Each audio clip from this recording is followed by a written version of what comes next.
That with was your me and stream. Jay. I don't believe you. You signed Atheist best town ever. And it's like, whatever. That's fine. Yeah. I don't know. Oh no, I don't need to add my channels. I'm now streaming. We are now co-streaming. I'm sitting here late at night on the early morning of nearly for talks, the early morning of the 12th of November. I'm in 1 a.m. right now, so I'm only 1 hour behind Maine. Oh, you're one. Okay. Yeah. I'm only 1 hour. Yeah. So it's one. Late. It was it's late 1 in the here. evening. And here we are talking about all sorts of stuff. We've gotten way off the original topic. Stephanie, let's start some rumors. I mean, this is a perfect opportunity. We Rendez Vazed in Fort Wayne that one time, so we did indeed. Oh, I could actually. I don't think you were in this picture, but let me. I didn't stay at that hotel. Get rid of. I stayed downtown Fort Wayne because my favorite pub is Henry's, and I stayed at a hotel that's 2 blocks from Henry's. To find the right background here. Because I knew I wanted to crawl home from Henry's that night. Oh, okay. Oh, here. Right there. Drink, ladies and gentlemen, the Atheist Last Supper. Here, let's give you the full screen here.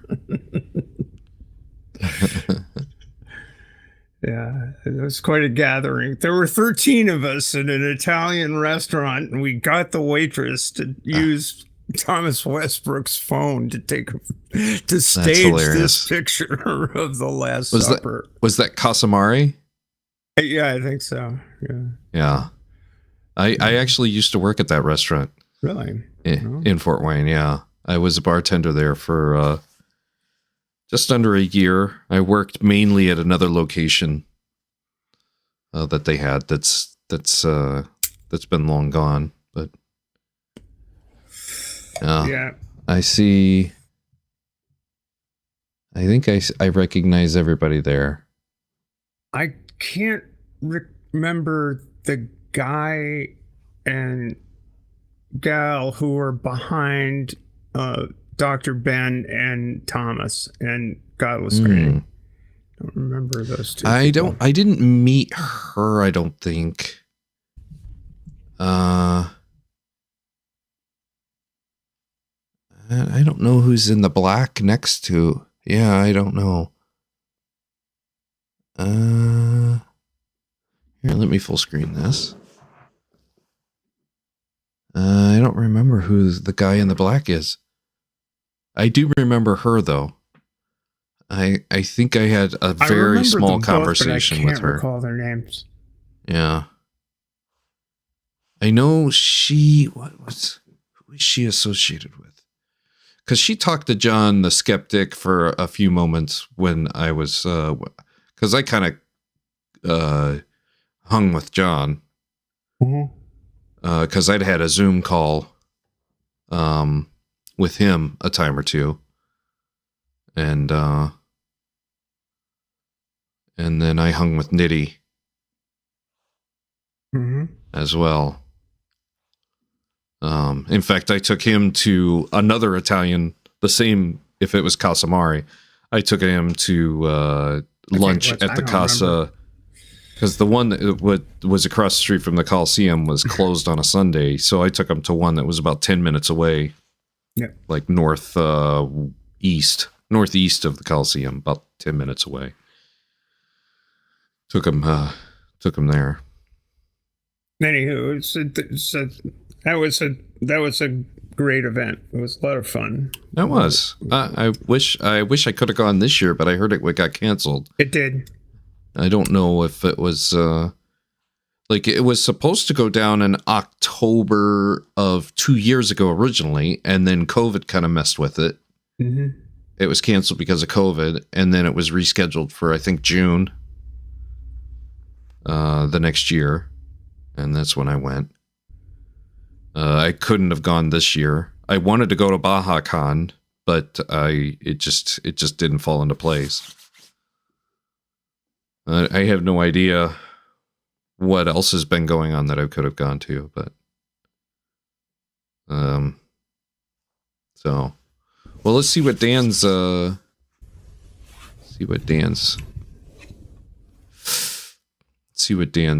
to say about Greg Locke. This is titled, "Is Starbucks Demonic?" Is Starbucks demonic? Hey everybody, I'm Dan McClellan. I'm a scholar of the Bible and religion. Let's take a look at a video. Did you know every single time we do deliverance, especially mass deliverance, we call out a certain demon called Lilith? I'm not tolerating Lilith. So the name Lilith occurs once in all the Bible, and that's in Isaiah. So I don't believe the word Lilith is actually used in the Bible. I believe it's just referred to as like a screeching animal or something like that, if I remember correctly. I don't know. So it's a metaphor for the screaming woman or the screaming owl or something like that. Isaiah 34:14, where it occurs Hey, among Purple. a list of Hey, what Maya. appear to be the malevolent divine denizens of the uninhabitable wilderness. Now, most scholars agree that this is a borrowing from Mesopotamia, from an Akkadian term, Lilitu, which is probably a generic noun for a specific class of divine being, probably associated with the divine feminine, with sexual deviancy and things like that. However, we don't really get any other indication that anyone has anything to do with Lilith anywhere else in the Bible until we get to the post-biblical period. So, for instance, in some early Jewish literature, there is an interpretation of Genesis 1 and 2 that sees Eve's creation after Adam as a second female that is created, because Genesis 1 describes man and woman being created simultaneously. And so there's this idea that there was another woman in the Garden of Eden before Eve. And that gets developed much later on in the alphabet of Ben Sira, which was written sometime between around 700 and 1000 CE. And this is the text that identifies Lilith as that first woman who was created simultaneously with Adam. And in that story, Lilith wants to be on top, which is almost certainly a reference to sexual positions, but Adam says that she is not fit to be on top, only he is fit to be on top. And so she gets upset and she storms off, and God... You never heard that before? I've heard it, but it's like it's like, what the fuck? Really? Yeah, that's funny. I'm sorry to interrupt with my hilarity Wes. there. It's like, Wes, that's funny. It's very true, Wes.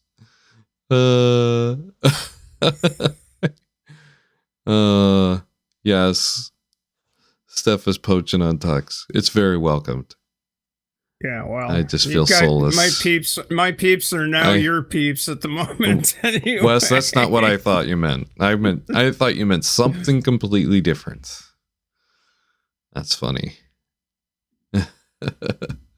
God sends 3 angels after her to bring her back, and these angels are named Senoi, Sansenoi, and Samangaloth, and they tell Lilith that she's got to come back with them. She says, no, I'm going to go be a demon that haunts men during the night, associated with sexual deviancy, and then also afflicts newborns with illness and with death. And she explains that the only way that she's not going to have power over newborns is if they have an amulet on them that has the names of the 3 angels inscribed upon it. So what's known as an apotropaic amulet, or an amulet that wards off evil. So the story is likely an etiology for the use of this apotropaic amulet to try to protect infants from Lilith.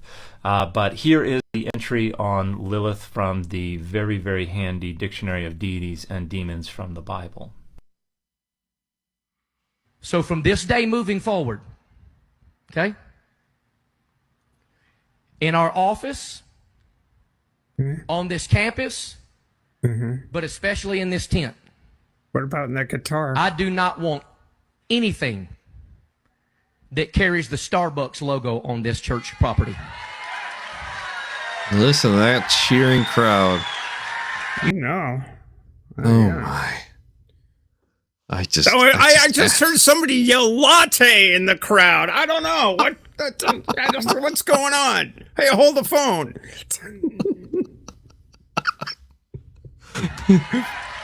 listen to that crowd cheer. You hear me? That is Lilith 1000%. I've studied it. It is a demon. It is sexual deviance. The Starbucks logo has absolutely It just cracks me up how Greg Locke and Pastor Vlad do their demon shtick. Yeah, wait a minute. I want to know who brings the coffee to the tent for Greg. I want to know. The other side, Purple just said he must be invested in Caribou Coffee. It must be. It's like, wait a minute. He's just found another scam. He bought a franchise a quarter of a mile away. Yeah. Threw it in. He's got some kind of coffee thing going on. We'll find it all about. Yes, the Starbucks logo is a siren, dumbass. Yeah. I can't believe how these people are serious. Come on, seriously. Oh, I know. That's crazy. Keep rolling the tape, man. You're on a roll nothing here. whatsoever to do with Lilith, who is never associated with the iconography of a woman with two tails. The logo was designed by a graphic designer named Terry Heckler in 1971. Now, he claims it was inspired by marine books and Norse woodcuts. Pause the tape. I had two tails once, but I had one of them removed.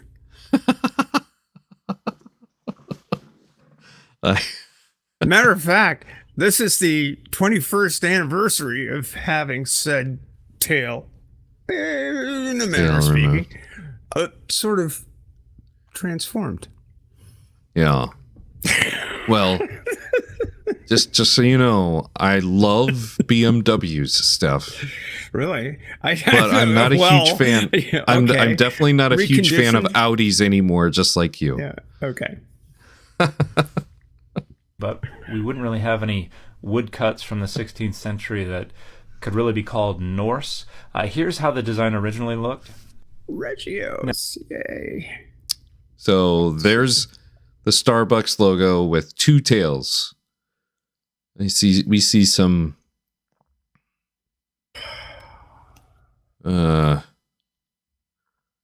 almost, I don't know what you call it.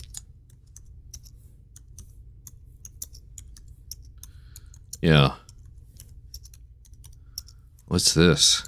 Okay, the Starbucks logo is evil demon stuff. Wait till the Heisties Victoria's Secret, huh? Yes, Wes. It's boobies. Boobies. It is boobies. It's great. It's good to see. Yeah. Never understood a two-tailed mermaid? I don't think she ever understood me. It's almost like I'm from Mars and she was from Venus. Now, Heckler said his inspiration was imagery of sirens from these 16th century woodcuts. But this is not a siren. This is what's known in European folklore as a Melusine, or a split-tailed mermaid, not a siren. And we actually know precisely where Heckler got this image from.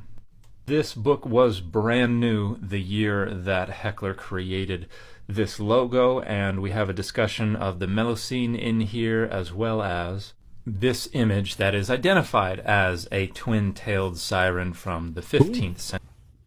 There you go, more boobies. Same image, just different. Gotta have the boobies, though. Always essential. Yeah. Century. This is identical to Heckler's design apart from tiny little changes. In fact, you can put them side by side and you can see precisely what Heckler on the right changed and precisely what he did not. Now, we do not have any iconography from ancient Mesopotamia that we know depicts Lilith, so we can't say for sure what imagery was used to depict her, but we can say for sure that the Starbucks logo has absolutely nothing whatsoever to do with Lilith. This is a laughable conspiracy theory. I am done with I've been done with Starbucks for a long time. It's communist coffee anyhow. Yes, you can totally tell by the corporate God greed almighty, and the violence. it's communist coffee. Where's the fucking samovar, you idiot? And by the way, that shit's tea. Yeah. Yes, you can totally tell by the corporate greed and the violation of all the labor laws and the constant disputes with labor unions that Starbucks is totally communist. Great little dig. Yeah. Actually, pretty good one. Yeah. Oh, I really enjoy Dan McClellan's stuff. He is good stuff. He is definitely one of those $10 coffee is communist. I don't know how you come to that kind of math. $10 coffee is definitely capitalism coffee. Yeah, it's all a part of the gay agenda that I've been hearing about as well. Yeah, well, that agenda, you know, that you gotta, like, the gay agenda, it's like, we used to joke back in the early 2000s about the liberal agenda that was being faxed out of Barbara Streisand's mansion. Like, yeah, just so. You know what? I just saw her on an interview today. I didn't watch the interview. I just saw, or maybe it was promoting an interview tomorrow or something. Might have been a promo for 60 Minutes or something. I don't know. But she's still alive. I was like, oh, she's still alive? She's still alive. Yeah. So, you sending out some love? Oh, my coffee is communist. Coffee is also socialist since it's more than usually drink it. I give it all the... I don't know what we go means. Work for the people. All right. Do we want to go back to we went down a rabbit trail, And we did. Do we want to go back to Reed's Royal Rumble? I think pretty good. Like, Father Charles is intriguing to me. It's like all of his stuff, and then of course there's the ridiculousness of P-Town. But versions of man, like you're talking about the early hominids kind of thing, like going back to them. No, that's more actually, ice. No, I might have been a little bit unclear. I apologize. Well, I'm just trying to sort of filter in what you mean by because what usually people are talking about when they're talking about a beast, that might not be a bad idea. Usually people get something to drink too. Metaphorical. It's usually some sort of. I mean, we are classified as animals. There's no sort of classification that sort of says, hey, when you classify an animal, humans fall exactly into that classification. So when you say beast, I'm not sure whether you're talking about an animal or whether you're talking about something else. Okay, so what I meant by that's why I say I get so used to talking to people that are sort of in my bubble that a lot of times, you know how you get in an echo chamber, you don't specify. I've got. No, that's okay. That's all right. I just would like to understand what you mean by beast, because we talk about beastly and people sort of acting in a beastly way. I would understand that they.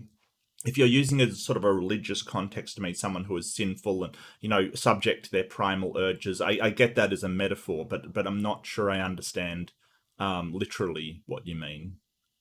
Well, this, like the body that you and I are wearing, I don't know, you probably wouldn't acknowledge that you're wearing it because you don't believe in spirits, but in my terminology, the body that you and I are wearing is for all intents and purposes an animal. I mean, when Carolus Linnaeus went to do taxonomy and classify things, right, he was very disappointed that he had to classify man as an ape. He did not want to do that. As you know, he was a creationist and an adamant Bible believer.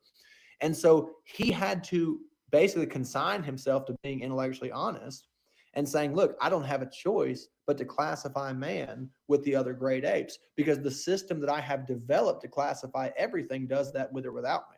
Sure. So opposable thumbs, hip joints, you know the whole spiel. Yeah. So he classified man as a great ape because the system that was developed to classify animals did that on its own. Now, when we're speaking of the creation of man, I don't have all the information in front of me, so I'm just going to ask the audience to bear with me until I can come back to answer questions, because I didn't come with all this in mind. But there are scriptures in the book of Genesis that identify a beast of the field, and in the context, you can tell that it's speaking of a human being. So Jesus said certain things, and there's numbers of things said throughout the scripture, skip, to give us the idea that what we are seeing here is a very cheap imitation of the image of God. That this is an animal. Yeah, I saw a clip from the Aaron Raw P-Town, and it was less than flattering for P-Town, but I have not watched the whole thing. Here's the part where Friar Chuck gives his analogy of right now we're humans with a animal body, but someday we'll be humans with. This is a beast. This is not made in God's image, not at all. And that there is another image, there's another body, there's another form which does not share relation with the animal kingdom, which cannot be classified with the animal kingdom, which is a glorified form that this is an imitation of. It's got two arms, it's got two legs, etc. But it is a glorified form, which this is an imitation of. So I wrote a book one time, Mark. Somebody had brought it up earlier. I wrote a book one time called The Image of His Son, which is a book where I talked about Darwinian theory and how it connects to Paul the Apostle's teachings. And in that book, I made a very controversial statement and took a very controversial position, which I hold to this day, which is that in Genesis, when it says, let us make man in our image, that us was Christ and Lucifer. And so you see the glorified image, the thing that Adam was before the fall, the thing that Jesus was on transfiguration, the thing that all of us are prophesied to be in the end. So, see, this is weird. like he's almost saying the same thing I say about Jesus and Satan almost being the same figure. He's almost got it.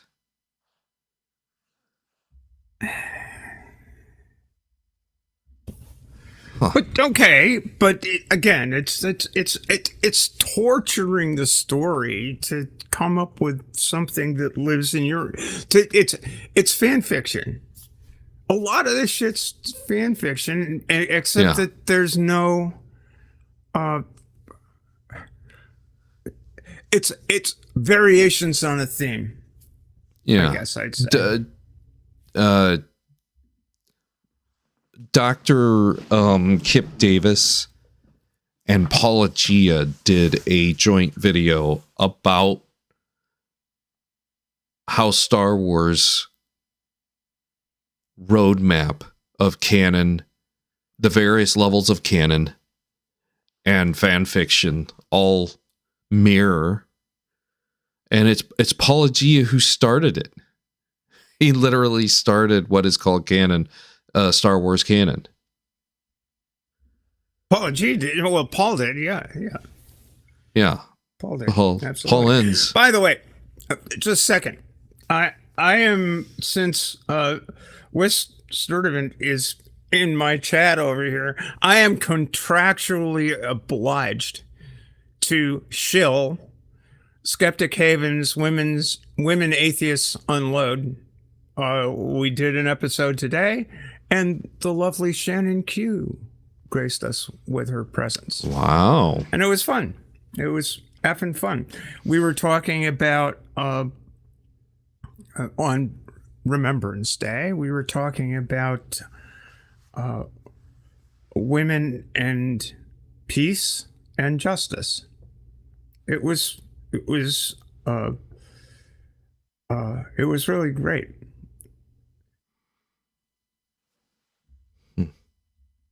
I'll have to check it out. So, is that satisfactory there, Wes? I don't know. Yeah, Cindy, Wes. it was Cindy Plaza, Shannon Q, myself, and we had a really good discussion for about an hour. It was really good. Shannon Q puts the F in fun. She did laugh, and she didn't bring up. She does laugh. She didn't bring up mental vaginas. I did. You know, Oh, had to do it because, you know.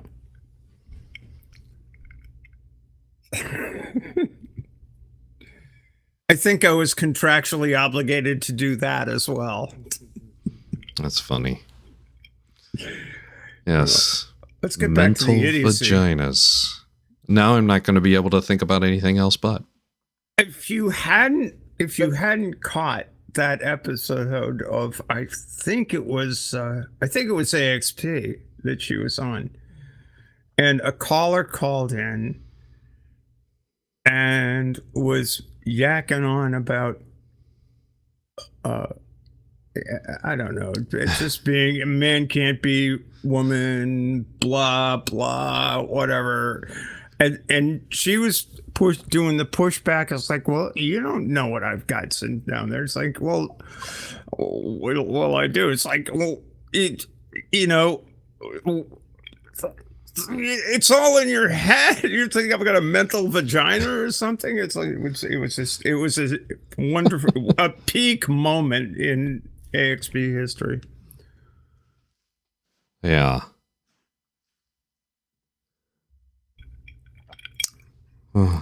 Neither one of us are monetized. Doesn't fucking matter.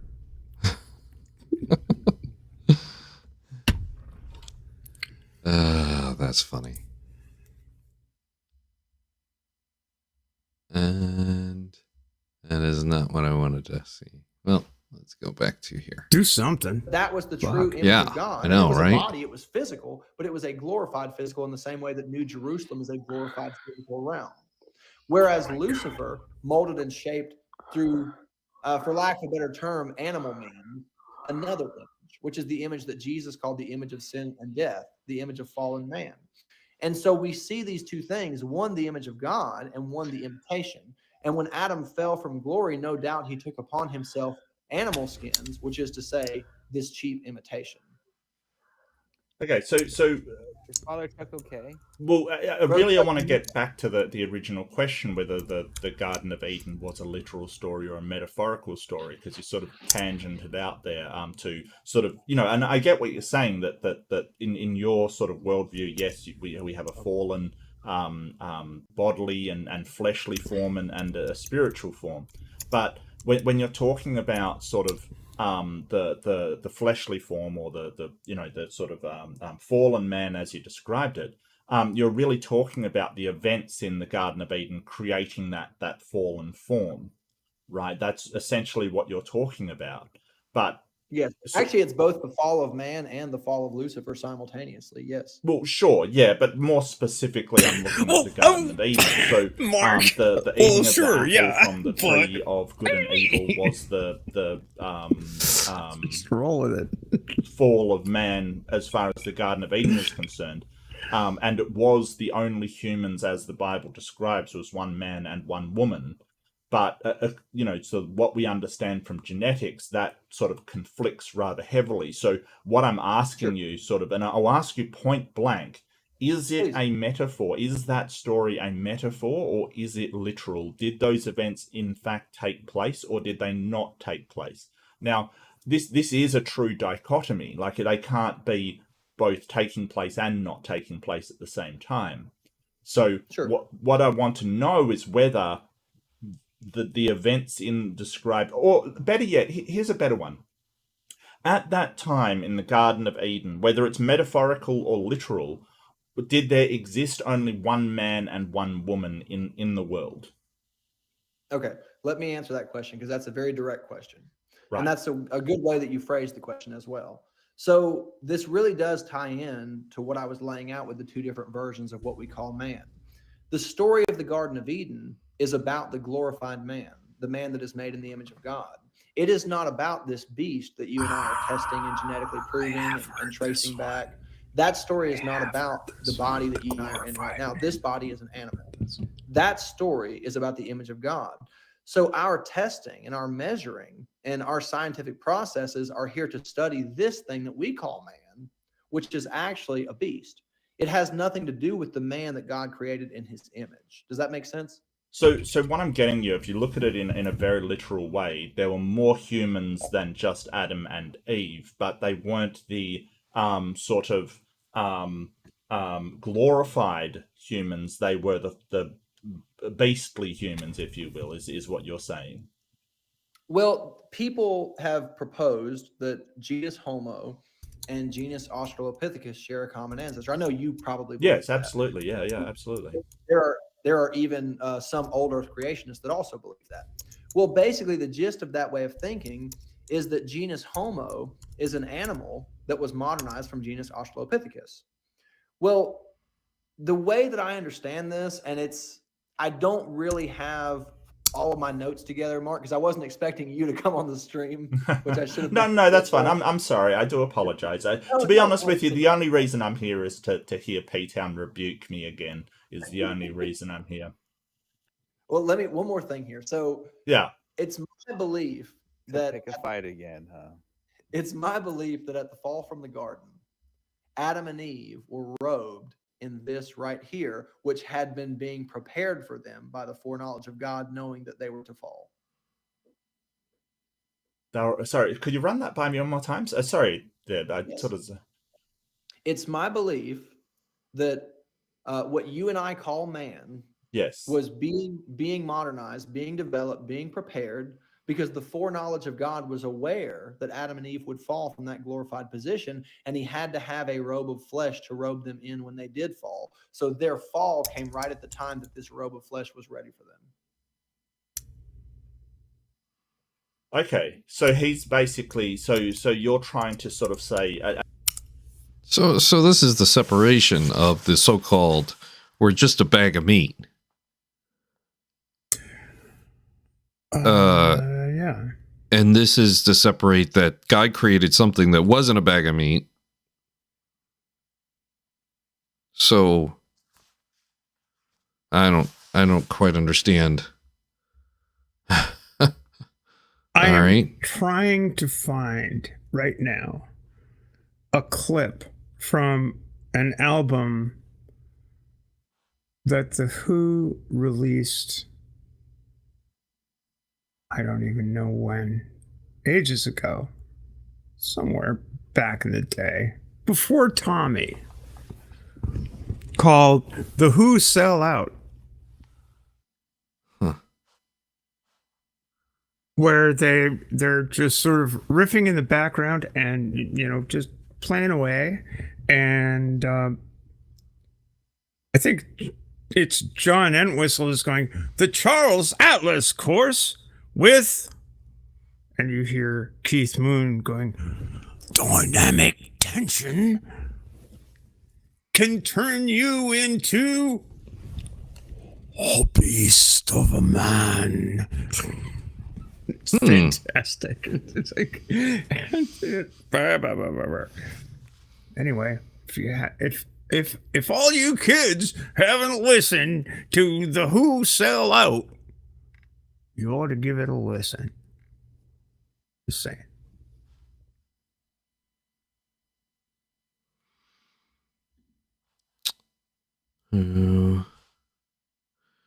Did you just give me the best hallucination? I might even write some down one of these days. All right.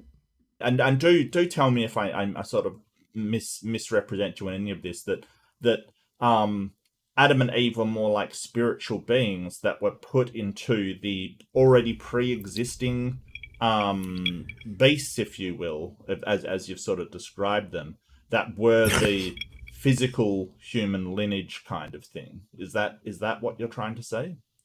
That's very close. What I'm saying, see, I am a special creationist. A lot of folks don't seem to know that about me, though I say it all the time. But I am a special creationist. I believe in especially created categories of life. But I believe that what we are calling man does fit into that beast of the field category with Australopithecus, and that the glorified body that Adam and Eve fell from, that they were taken out of that glorified state, which the book of Revelation calls white robes, and they were robed with this garment of sin, this animal skin that was butchered for them, so to speak. They were robed in flesh. The blood was dripping.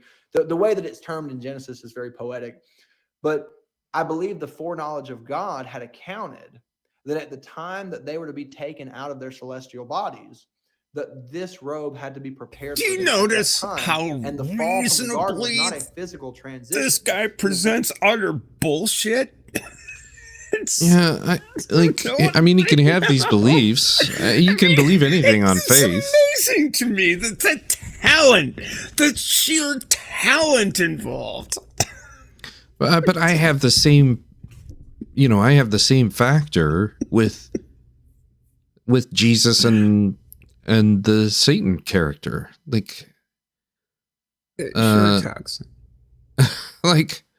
Like it's all there if you pay attention to it, but sure, it's all there in the story, but what bearing does the story have on the truth? None. Yeah, none. Yeah. I might as well. I mean, I've got the Silmarillion. Oh, look. Wait a second. Hold on. I have at the ready at all times my copy of the Silmarillion right there by J.R. Tolkien, and the Holy Bible that I got. As you can see, it's rather a raggedy copy. I got it when I was 12. At my confirmation, it's like the Massachusetts Bible Society right there. It's like presentations, all that stuff. I hold them in equal value. I don't think that I actually prefer the tale of creation and the Ainur and Iluvatar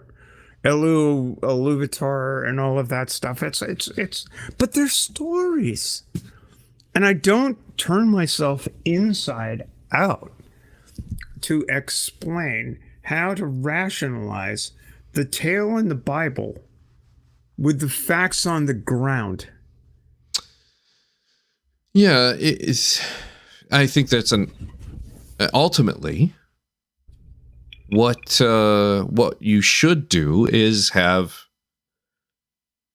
and in my opinion, free will has nothing to do with this, but the God belief that Friar Chuck is proposing here. Let God deliver that himself. If this is the knowledge we're supposed to have, if this storytelling from the rabbi that we had earlier, sure, and his storytelling from Friar Chuck, sure, are one and the same, then it's all a bunch of storytelling. Right? And it's easy to see when we're kind of parsing it out like we have. But if you open up the page, in the beginning, God created the heavens and the earth, and the world was out void, and et cetera, et cetera, et cetera. Give me it's beautiful language. This is humans. This is humans writing human stories, telling human stories through imagination, and reconciling all the things that are a problem from other storytellers that you're having to deal with. Jimmy, you're right, and you're particularly right when you say if God would just show up, and say, "Okay, this is it. This is a story. Listen to me." And somehow or another, if God would just show up and say that, that'd be a whole nother discussion. Yeah, but he's not gonna. And so what we get is people speaking for God. Yeah. And when those people are speaking for God, they're speaking for the God they think is the one to listen to. And it's always so interesting how much they tend to agree with the person speaking. Mm-hmm. That God is telling you to overthrow the government and impose Sharia law or canon law or biblical law. It's whatever. That God is telling you to fight for an insurrection. Fight for an insurrection. That God is telling you to be kind to one another. Yeah. That God is telling you to feed the poor. Mm-hmm. Not buy Starbucks and bring it into their worship tent. Right. Yeah. Clothe the naked. House the homeless. Feed the starving. Care for the poor. In Islam, the poor and the widows. Which, curiously, often are very, very, fit in the Venn diagram is a perfect circle. It's this is the thing. If God came down and said, this is what you got to do, that'd be great. But that's never going to happen. The only thing people are going to hear are what self-proclaimed prophets of God or ordained ministers of the gospel who populate my family to an unusual degree have to say to their congregations. And I think that's actually downright dangerous. Yeah. I do think that the long-term effects of religion are dangerous. I don't have an answer. The only answer I have is, the only answer I have is to treat this world that has religion and non-religion growing is to prevent the next crusade. We would need to treat everybody like family, treat everybody like a marriage instead of a divorce. And you know what's curious is you can find that language in the purported words of Jesus.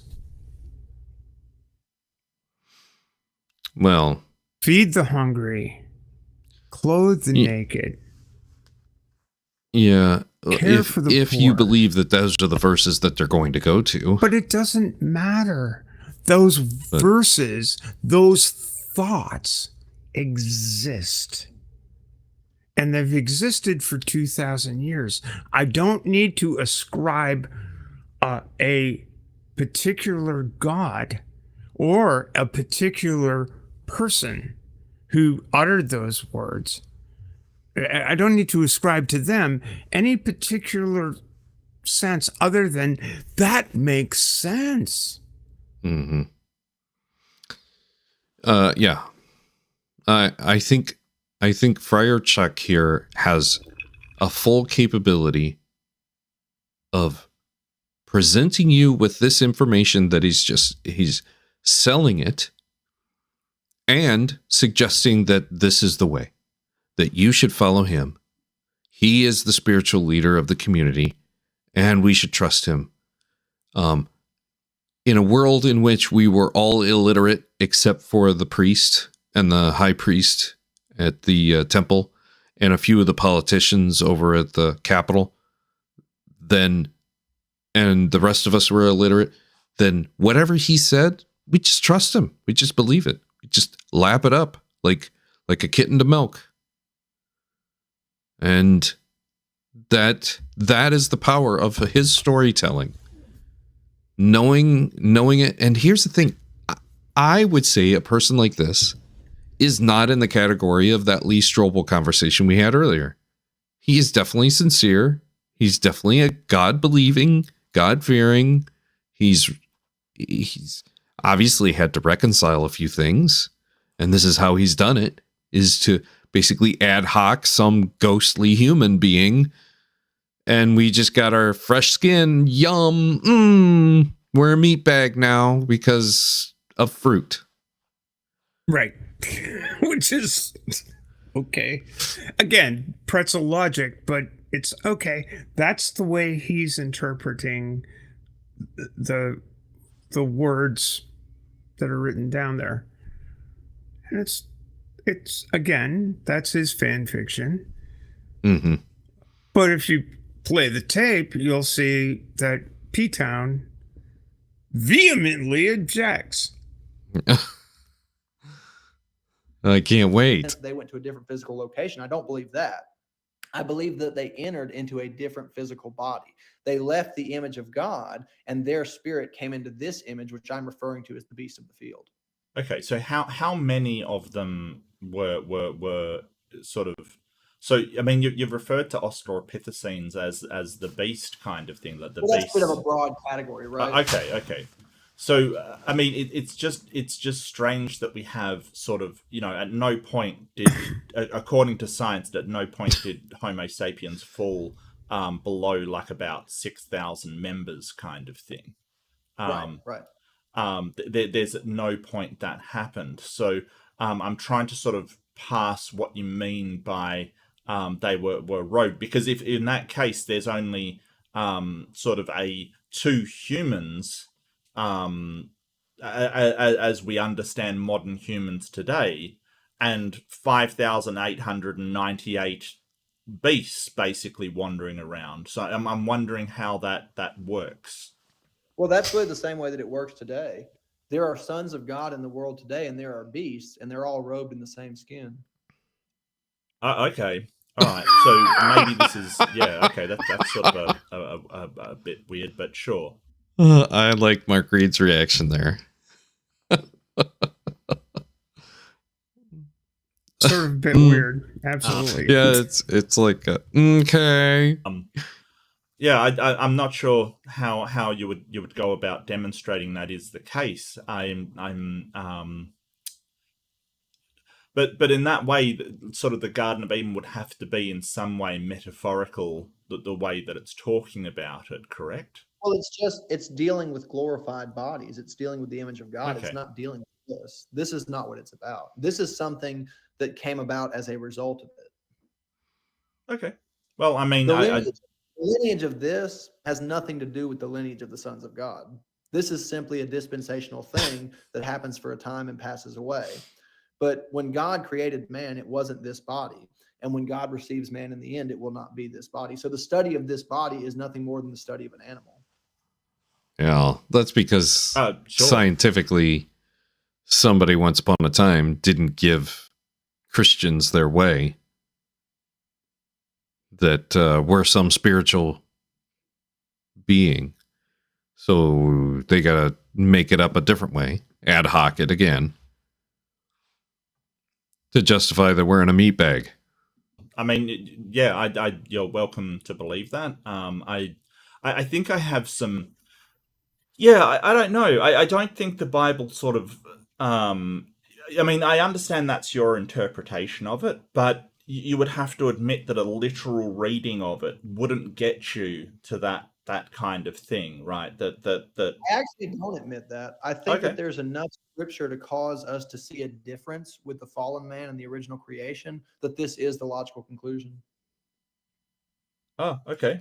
Actually, I'll tell you this. I think that it's people like the P-Town, get YEC in there. proponents that stir all of this up in such an unrealistic and unnecessary way that actually causes people not to see these kind of things, because the subject becomes so taboo overall that people won't even allow their minds to broaden any to receive the information on the subject. Get in there. And that's one of the reasons I want to do this broadcast, because these kinds of blanket rejections of scientific disciplines and these kinds of taboo feelings that we have do nothing but limit us and limit our ability to understand things, whether they're natural or spiritual. And Can so you pause it, Tay, for just a person second? should not And live very, very, very briefly. Very briefly.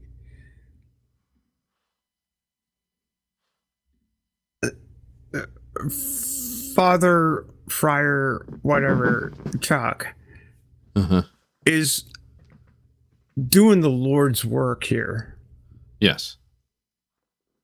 on people like P-Town. I can't do that, you know. Mark can't do that. You can't do that. Even if he's sitting on a mound of elephant crap overall, it's at least he's not throwing every piece of scientific advance since the 13th century out the goddamn window. Yeah. P-Town cuts in about 3 or 4 minutes. Thank God, because I just want the audience needs to see how absurd Yeah. the pushback fear is. of simply considering some information. You know what I mean? Yeah. So, it's kind of, I won't disagree that sort of religious thinking in some way. Of course, I'm an atheist. I'm going to believe that religious thinking can limit your understanding of how the world actually, in fact, works. I can't really comment on this idea that humans are somehow being transpositioned as sort of heavenly creatures into our bodies. I don't see any evidence for that, but if that's what you believe, that's what you believe. So really, if we're just studying the fleshly forms, that's great. You're basically saying, hey, the science, you can rely on science to tell us about worldly things, but spiritual somewhere else. I don't see any reason to believe that is the case. I've never been demonstrated anything spiritual or supernatural in any way. And if, I certainly won't say, hey, don't believe the Bible. That's your choice. Absolutely. No, I get that.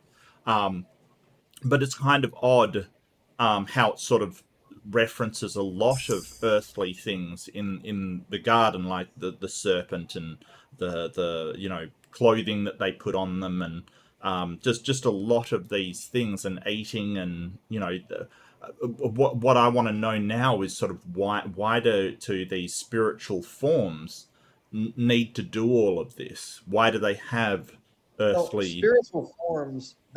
I think spiritual forms is a bit of a misconception, because people, a lot of times when we talk about these kinds of things, people tend to think that I'm just speaking, the word spiritual. I think people don't understand from a biblical point of view that a spirit is not something you can touch or see or feel. A spirit is not a thing. It's an ethereal force that exists in another dimension. So when we're speaking of a glorified body, we're speaking of something very much physical.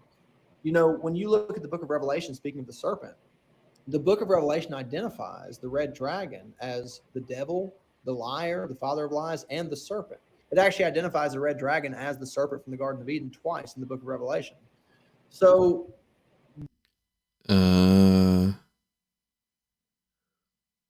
it's only done well. Yeah, it is. It is. One is direct, one is indirect, but I can't remember where the other passage is, but it was one of the epistles. There's a reference to Eve being deceived by the serpent. And that is a direct reference to Satan. Depending on, once again, it depends on the translation, I think, on what the translation of Satan is. But it is not in Jewish literature anywhere that it is Satan in the Garden of Eden. No, it's the serpent. Yeah, the serpent is not Satan in any Jewish literature. Yeah. It's the serpent. And He's just crafty. If you look at the writings of Joseph Campbell, it's the serpent is the creature that sheds its skin, etc., and so forth, and archetypes of it. Again, it's a question of literary interpretation. CPC. Oh, Crystal, get better. Wow. Yeah. All right. Grab a cup of coffee. No, don't do that. Do whatever. Do it. Have a cup of tea. Coffee and a Tylenol help my. I don't have very hard migraines though. Mrs. Tux definitely has far worse migraines than I get. Mine are caused usually by the weather. I shall knock on wood because I've never had that affliction. Yeah. Knocking. The language, no doubt, is very poetic. I've always felt as though the language was very kindergarten, to be honest with you. I think the language in the Garden of Eden, and even in Genesis generally, but especially in the story of the garden, is a very, very fundamental ABC first grade understanding of what was really going on. When it says, Father Chuck, are you up? He's probably fell asleep. Yeah. Father Charles, are you okay? Oh, this isn't far. Okay, he's moving. Father Chuck, you do not have to be here if you want to go to bed. Are you sleeping? You're on mute, mate. I think mic you're is on mute. I have a lot on my mind. It's been interesting. I can multitask. So I didn't know if I bored you to sleep or not. no. It was probably me. Look, blame the atheist. That's what I say. Blame the atheist. Mark, it's your fault, buddy. Yeah. You know it, and I'm not going to put up with it. That's anymore. all right. Get P-Town to rebuke me. Apparently, he rebukes me constantly. So, get him to rebuke me again. What are you talking about, Mark? Oh, look, I was directed to a stream of yours where you were saying how much you rebuke me and that you know atheists, and it was quite a look, I don't want to spoil the stream, but it was quite a sort of I dare I say boastful and sort of puffed up. Oh, I rebuke Mark Reed all the time, and I had to laugh. I laughed so hard. I'm sorry, I really did. That's hilarious. Yeah, Mark, I rebuke you all the time too. I wear you out. So. Oh yeah. Well, absolutely. what I always say, look, rebuke away. I found it hilarious. I just love it. What I say over and over again is that for some strange reason, I hold you to a higher standard than all the other atheists I talk to. I don't know. And it's because I care about you, Mark. Because I don't like seeing you go in the wrong direction. When your motive. Yeah, P-Town's done this to me too. He's played this Chapelier representative softy. I'm just here for the atheists. It was purely to go onto a stream, pick a fight, and just have I picked a fight? Stir the other way, seeking truth. Instead of seeking truth, then I point it out because I can see when you switch gears. It's the same thing I say all the time. Yeah, I say it differently slightly, but you should take and just like we talked last time, you should take it as a compliment. For some weird reason, I hold you to a higher standard. I don't know why. Maybe it's the Holy Spirit, but I don't like seeing you go down the wrong direction. I'm on that same page. I second P-Town's motion on the floor. Well, motion on the floor. Hold Mark Reed to a higher standard. I am an atheist, and I think that religions can be harmful, and that sort of trying to convince people to pay attention to the science rather than outdated sort of dogma is what I do. I've never made any kind of lie or pretense or thing about that, so I'm not sure what you mean by switching gears. I think that you sort of leveraged you're only in it for the views kind of thing against me, which is sort of really a different topic. Well, yeah, it's a different topic, but it's sort of time. You came in. Well, if I could talk, if I could talk, I've never gone into a room wanting to pick a fight. I've always wanted to have discussions, and I think we've had productive Why do I have discussions. a feeling that that's not true? You like to argue, and you've said that multiple times, and that's okay. You know, I like to have discourse too. Well, I mean, you like to argue. You've said it multiple times. Yeah, I feel like I can't speak without being sort of jumped over at the moment. So I've got a perspective, and that disagrees with a lot of the Christian perspective, and I don't make any secret about that. But I really do enjoy the conversations about it. That's why I'm doing this. I've had really good conversations with C.J. Cox and Christian, and even you. I gave you a chance on my channel to come on, kind of thing. And I think that I draw the line where people sort of go, well, you believe this and you believe that, like you do to me. You tell me what I believe, not ask me what I believe. And I think that's presumptive and kind of a bit rude. It's incredibly rude, you know, to sort of say, hey, this is what you believe, this is what you know. I don't see why I have to subscribe to that. Thing with me, and I try my best to represent you. Methodological naturalism is what you're going to ascribe to. So well, how do I tell you what you believe? You all the time talk about what I believe because I believe the Bible, and you give me your interpretation of the Bible. No, I give my interpretation. I'm going to say a few things. No, I'm going to say a few things. First of all, if I thought Mark was coming on my show just to start trouble, Mark wouldn't be invited to my show. Okay? I have the highest respect for Mark. I think he's a man that just likes good conversation, and that's why he's here. So anyone accusing him of coming on my show for views or picking fights just to pick fights, that's ridiculous. Pike a fight. So I really don't want to hear about that anymore. So if we're going to get on with a conversation, let's not get on.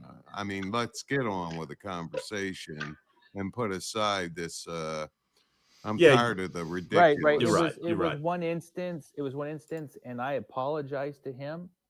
And you know, it's a thing when you know in Christianity, Mark. There's an aspect called forgiveness.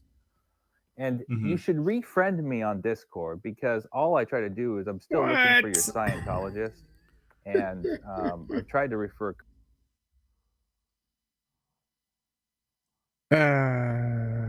Dude. You know, P-Town hopped on recent stream I did. And it's like,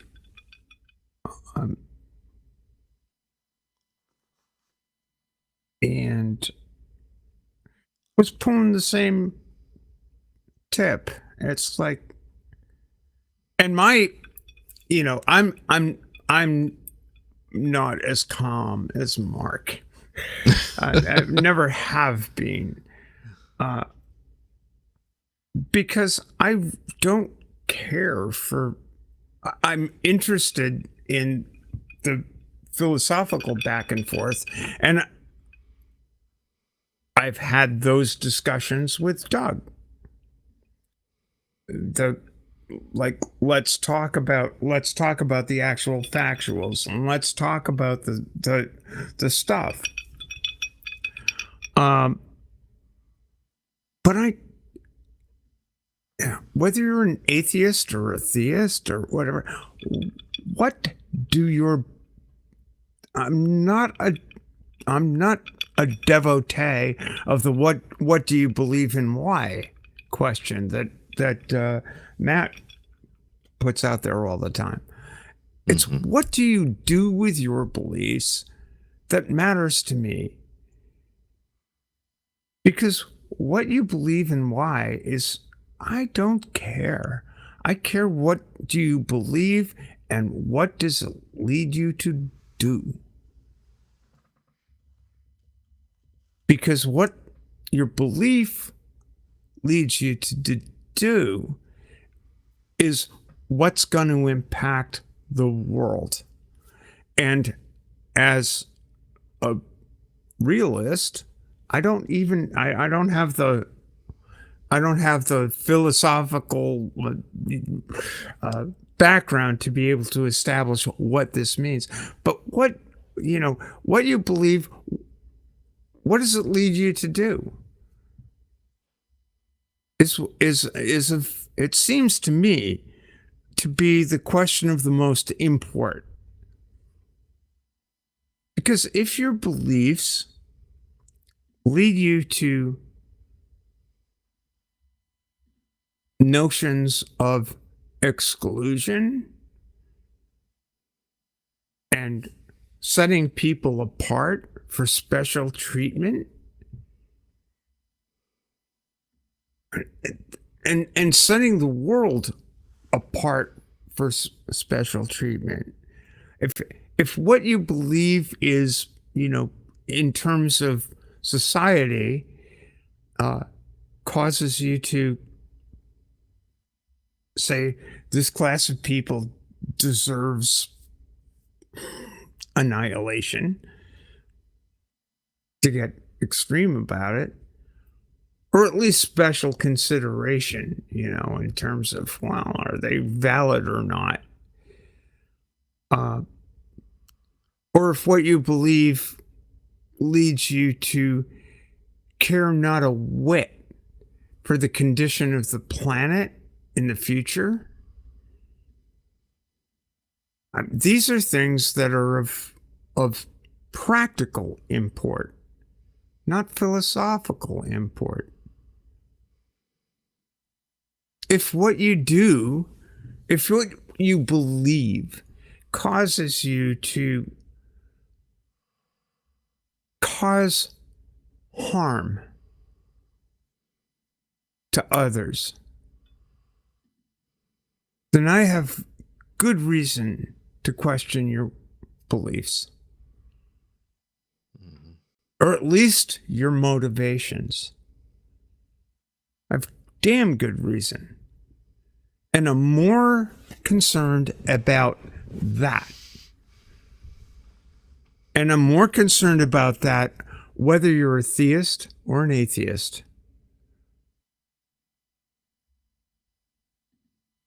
It doesn't matter.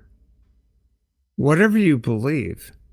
This is why my conversations with Doug were extremely informative. And if you haven't seen some of them, go watch our interactions. We've been civil with each other.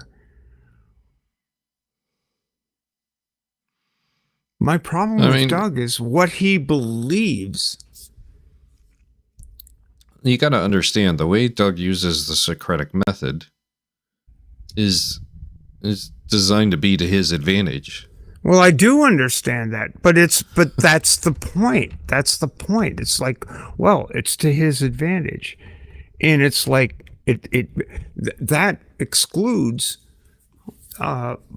the concerns of others, and that's disturbing to me. Yeah. But, keep in mind, he might be making you stronger the way he's asking those questions. That's what ultimately it's designed to do. My first conversation with Doug was my first conversation I ever had with the guy was I'm trying to lay out my experience as a person. It's like blah blah blah, and he's going, well, you're strong, you're fine, you've made your you've found your way through all of the slings and arrows of life. You're fine. Why should anyone be concerned about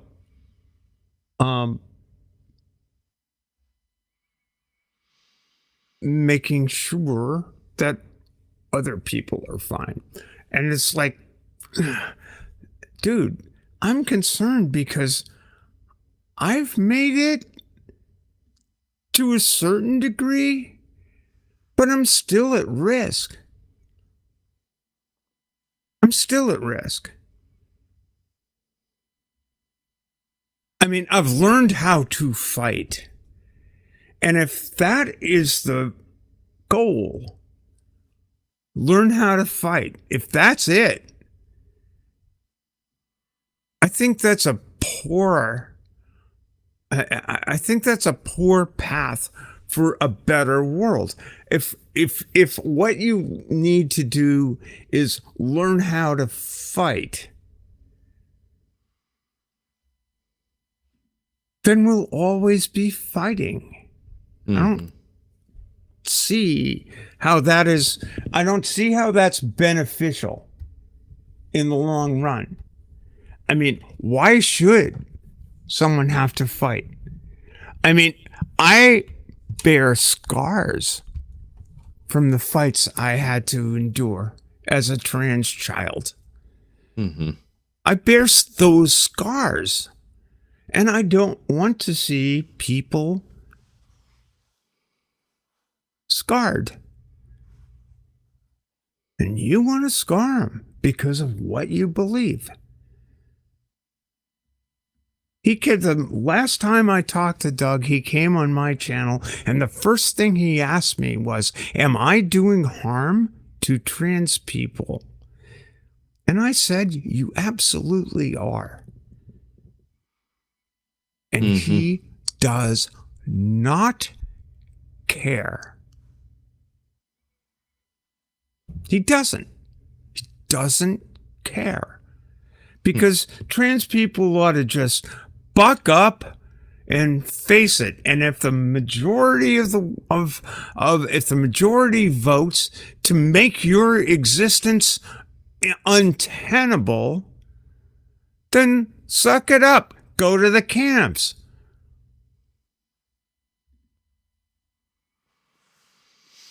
I mean, this is the problem.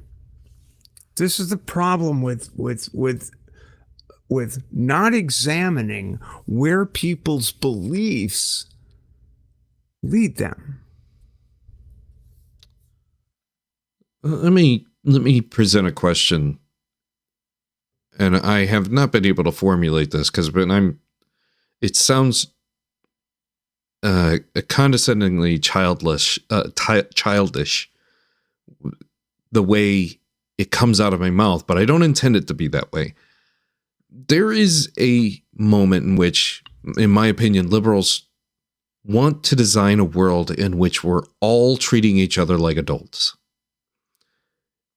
And Republicans want to control everybody like their children. And to me, Doug still lingers some of that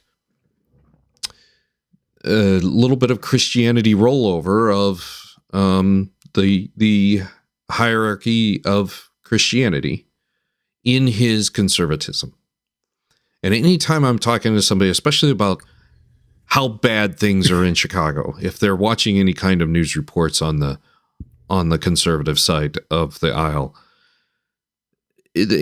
Chicago gets lambasted for how bad things are. And granted, Chicago's never been a perfect place. Like, I always heard Chicago was a rough area. First time I ever came to Chicago, I could not believe how many times reckless driving from the police department was going on around me at the age of 18 driving into Chicago the first time. Well, yes. Like it's always been going on. The difference is we've got ring cameras. They're the cops, yeah. We now have ring cameras. We now have CPD posts that are recording street corners day and night. And now these things are releasable to the public and shown on the 6 o'clock, the 10 o'clock news repeatedly. And they're now in political campaigns as a negative aspect. So it's always been going on. We just see more of it. Now, my question, to go back to my question, is the world we live in capable of handling a trans, quote-unquote, conservative labeled agenda, and we still treat each other like adults? while you fight the hierarchy that the conservatives want you to basically obey.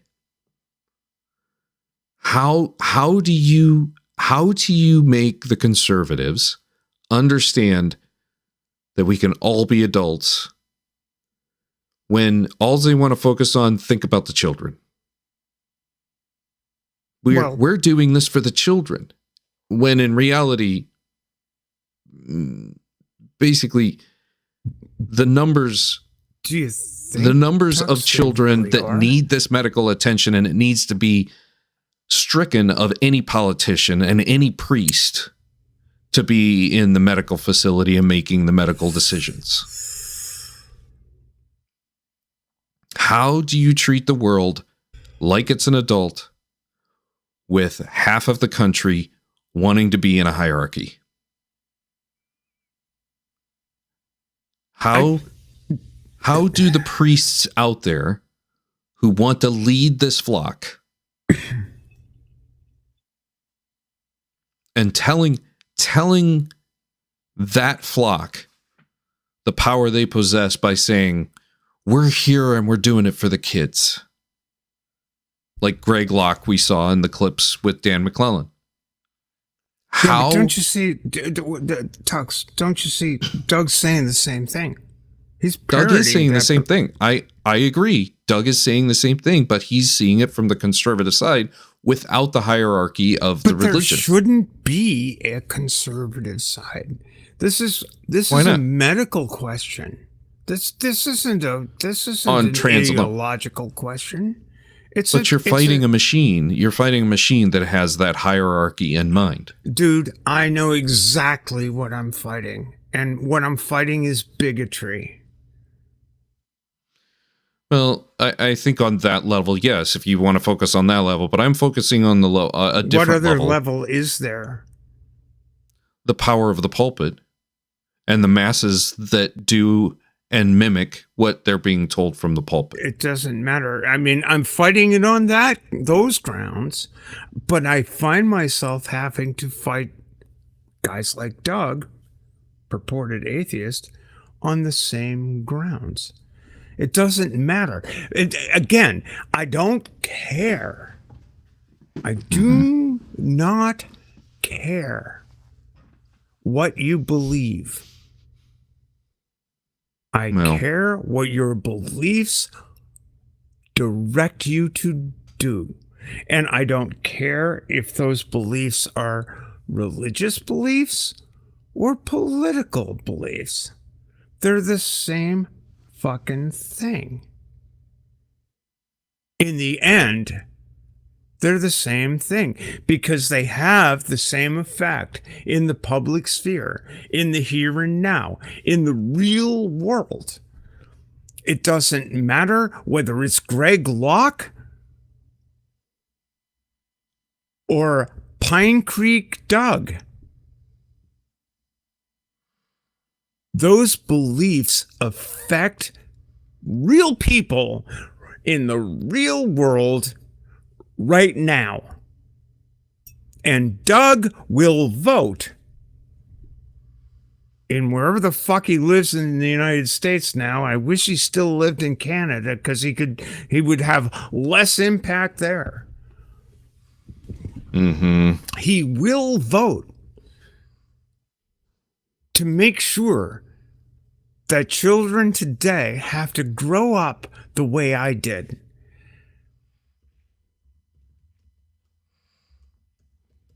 And that infuriates me.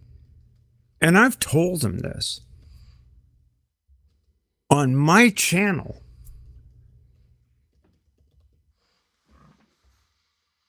I'm perfectly willing to have the argument. I'm perfectly willing to have these arguments with people in good faith. And I have, I think, with Doug, and I think he would say that he and I have had good arguments. He would say, well, even Stephanie agrees with me. I think he's been disabused of that notion. This is my problem, Tux. With this is my problem with counting the. Say it again. I came up with this. Like I'm pretty proud of this metaphor. I came up with this a couple of weeks ago.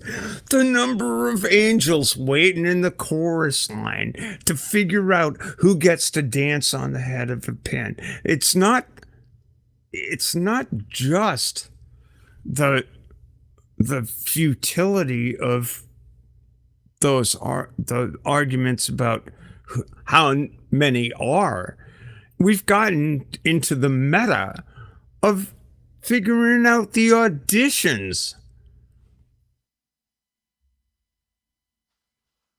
And the performers in the political landscape right now aren't limited to theists. They include atheists. And they include, and you know, it's look, we also wind up in the same what's the right word, in the same levels of opposition of you're being rational, you're being irrational.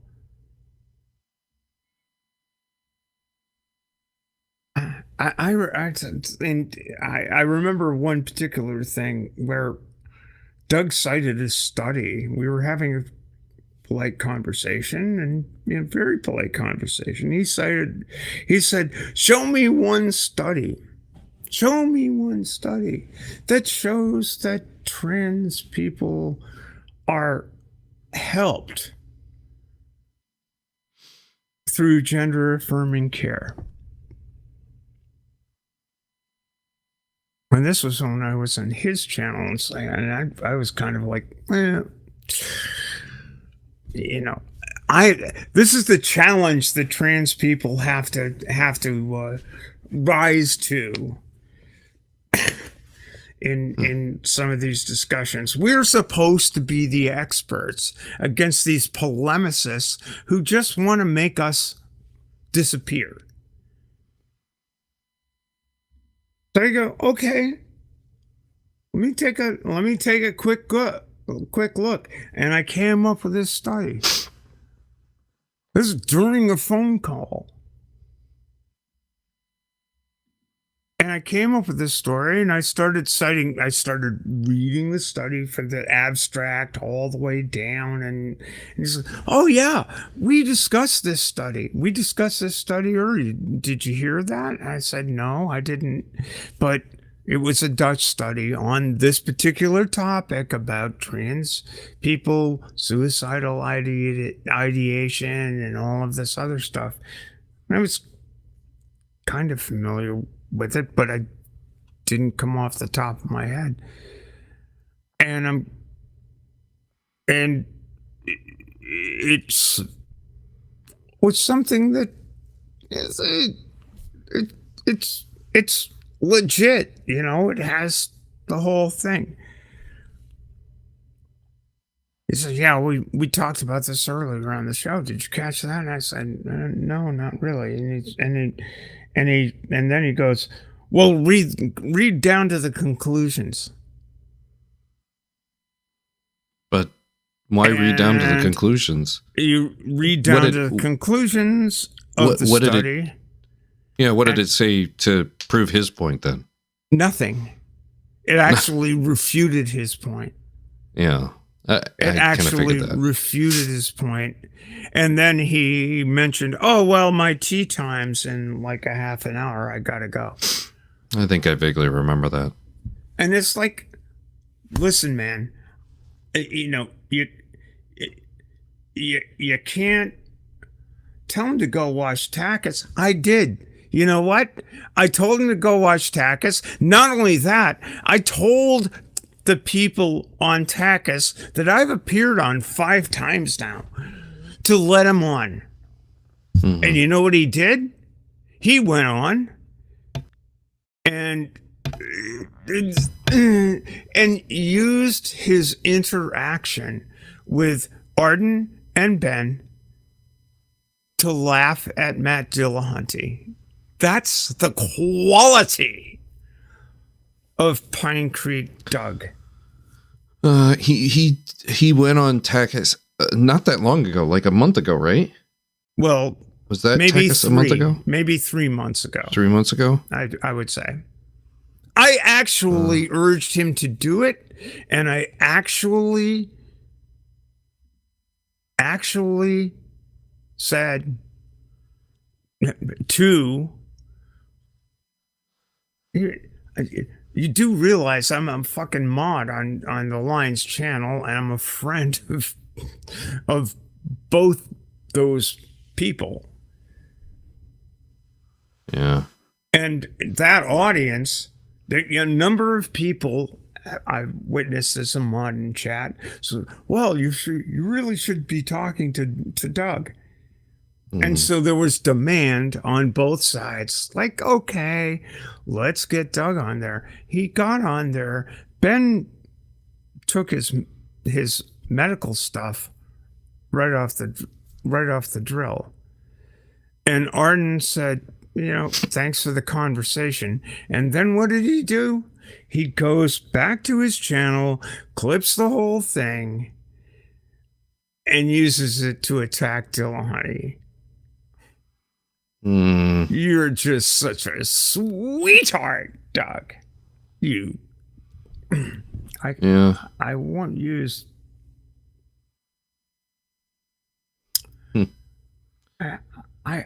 We're bringing up the best people, P-Town and Doug. Hey guys, I'm an advocate for Doug. I think he's actually a help to your cause, even though it doesn't look like it on the surface. He's not. He's a fucking danger. He's a fucking danger. I and you know why I'm saying that, Tux? Yeah. It's because he's got you fooled. Well, I don't know about that, but he does. He makes you sharpen your argument. That's for sure. It's not a sharpen my. You know what? You know how sharp his argument is. It's Socratic. It's not even sharp at all. It's just Socratic. It makes you think about where your information comes from, your reasoning comes from. No, Tux. Yes, that's how the Socratic method works. Tux. Tux. No. Yes. No. The sharpness is the tip of the spear that is pointed at my fucking chest. Well, do I think he's doing damage to trans people? He absolutely is. And if you think you can get away with giving him a pass for saying the stuff he says about trans people, then you are too. Oh, I disagree. Oh, I don't care. Well, I don't care either. Look, I'll be your advocate all day long and all the live long life. You disagree? I disagree with your assessment of Doug, yes. You are defending a transphobe, mate. You are. You are. I right think here, right now, on your channel and mine. Yeah. You're I have seen a transphobe. good portion of his content, but not all of it. I don't care, mate. Look, just because he doesn't just spill it out and go to pride parades and dance along with you on the float. I don't require him to do that. What I require him to do is not say that trans children do not know who they are. To listen to people who have had trans experience. What I need him to do is listen to the opinions of a body of science that has been developed over the course of my lifetime. Yeah. So what I need him to do is what do you understand. think of Maya's comment? What do you think of Maya's comment here? Like, is Doug really the enemy here? Like, to me, Maya's comment has much more effect on answering the world's issue than Doug does. No. Just because your voice on YouTube right now isn't as big as Doug's doesn't mean your voice is going to stay that way. So in the long game... I'm not sure that's what Maya is saying in that comment. I know that. I'm answering you directly, but what Maya is saying is a far bigger issue than Doug. A far better solution than Doug. Well, it may be in your view, but I don't think it is. Yeah. Well, that's possible. I mean, I haven't walked a mile in your shoes. As long as Doug has people like you basically saying, well, you know, it's okay. Just sharpens it sharpens your ability to debate. He has an audience of a lot of people. A lot of people. I have an audience of way too few, and what he does to trans people when he engages is have fun with the issue. And you support that. Think about it. Yeah, I would say that's a very accurate assessment. I do support him. And it makes the line. In which case, Tux, the hosts on the line sharpen their pencil. I never need to speak to you again. Thanks for sharing. Bye.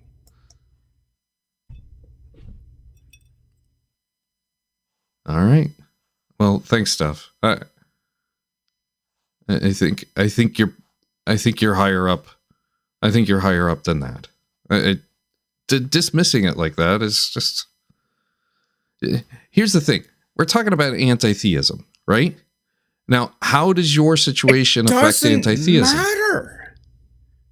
Why matters doesn't it matter? To me is what theists do, what atheists do to me and mine. Matter. It does matter. What Doug is doing to me and mine. He hasn't done anything to you. Yes, he has. He has done 0 things to you. Jesus Christ.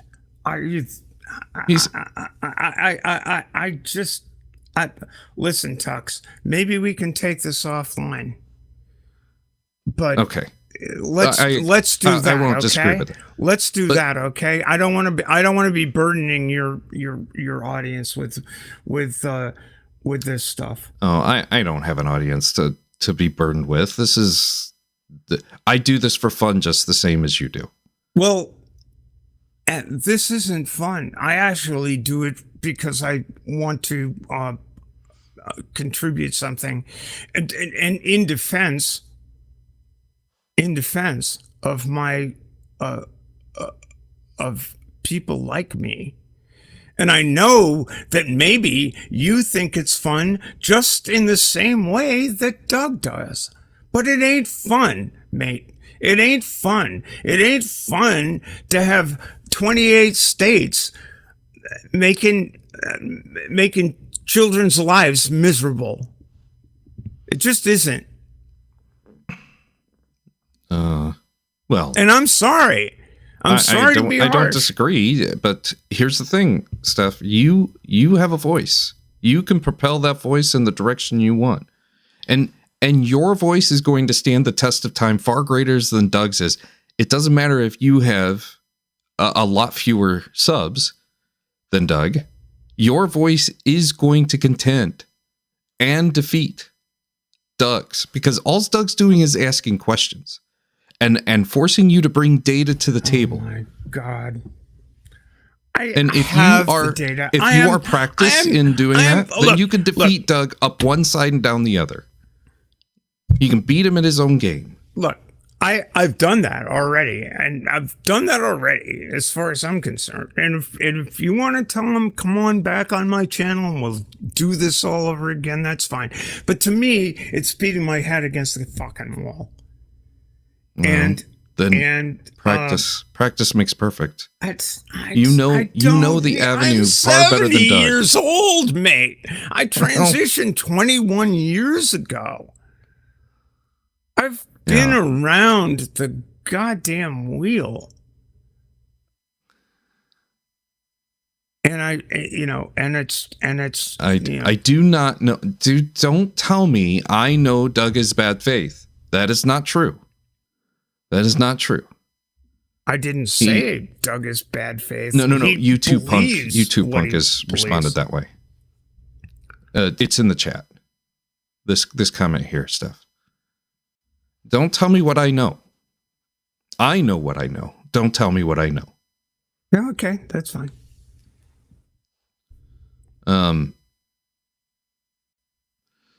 If you answer Doug's questions and you skip and you go to the data and you show the empirical data, he will respond. Yes. And if you appeal to emotion with Doug, he is going to ignore. If it just slides right off him like a water off a duck's back.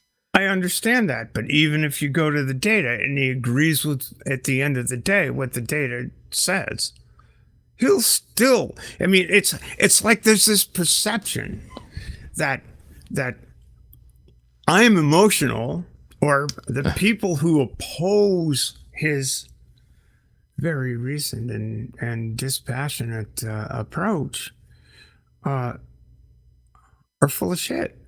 And when the actual factuals are, he's full of shit. And it's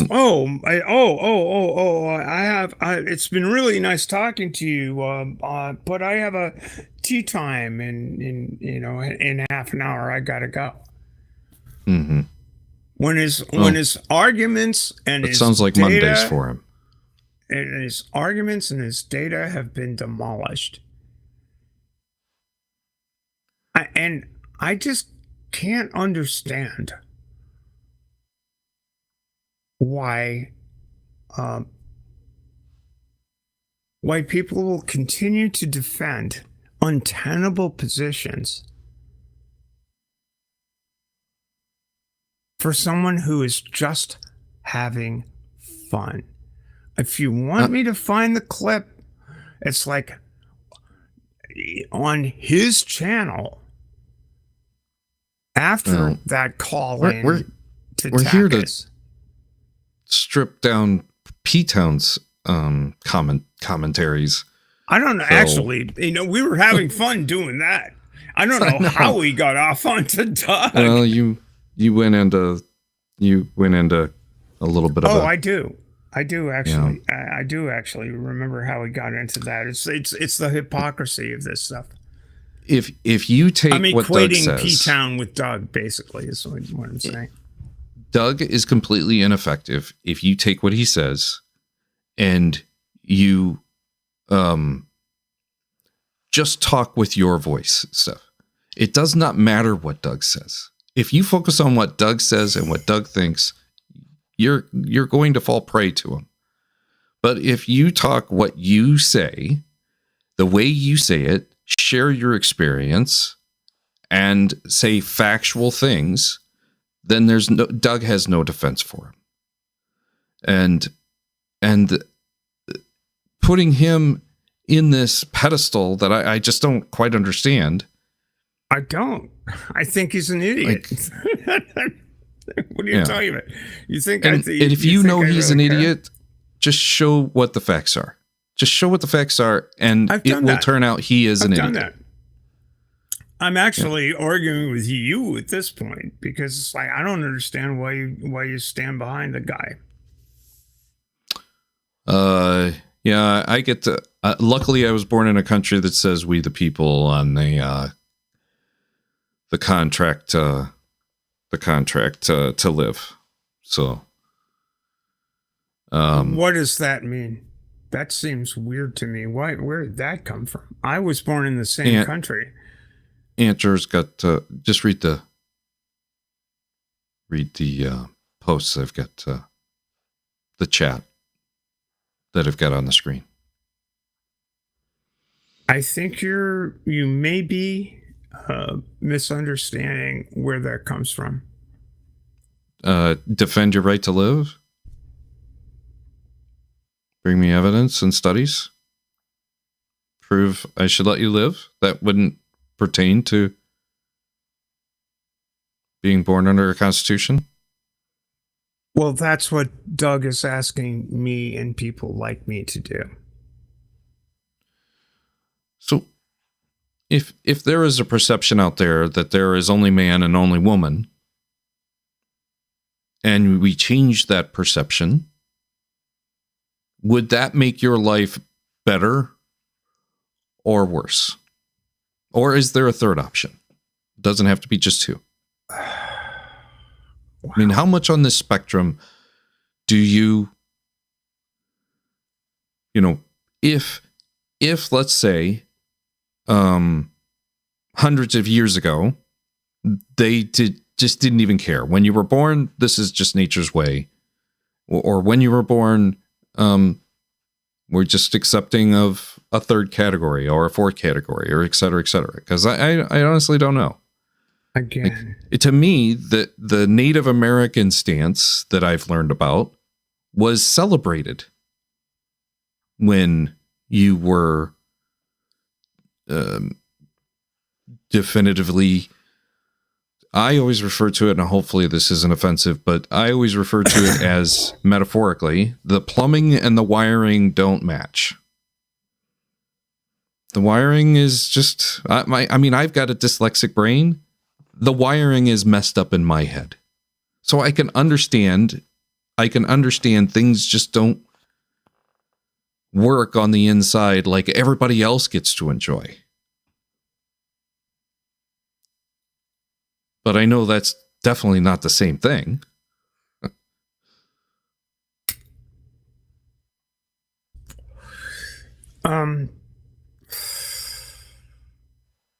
Don't misinterpret what Enter is saying here.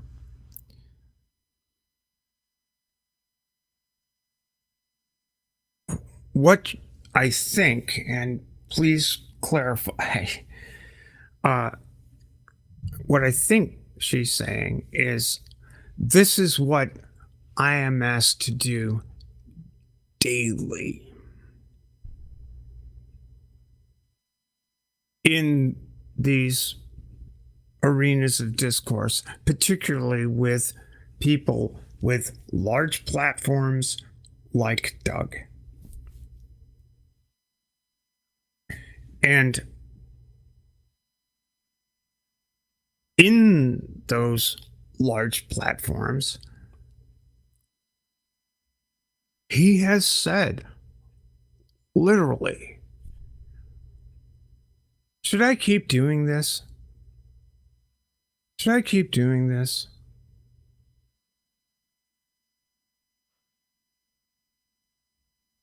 I'm having too much fun. Specifically when he went after Dillahunty after going on Takis at my suggestion.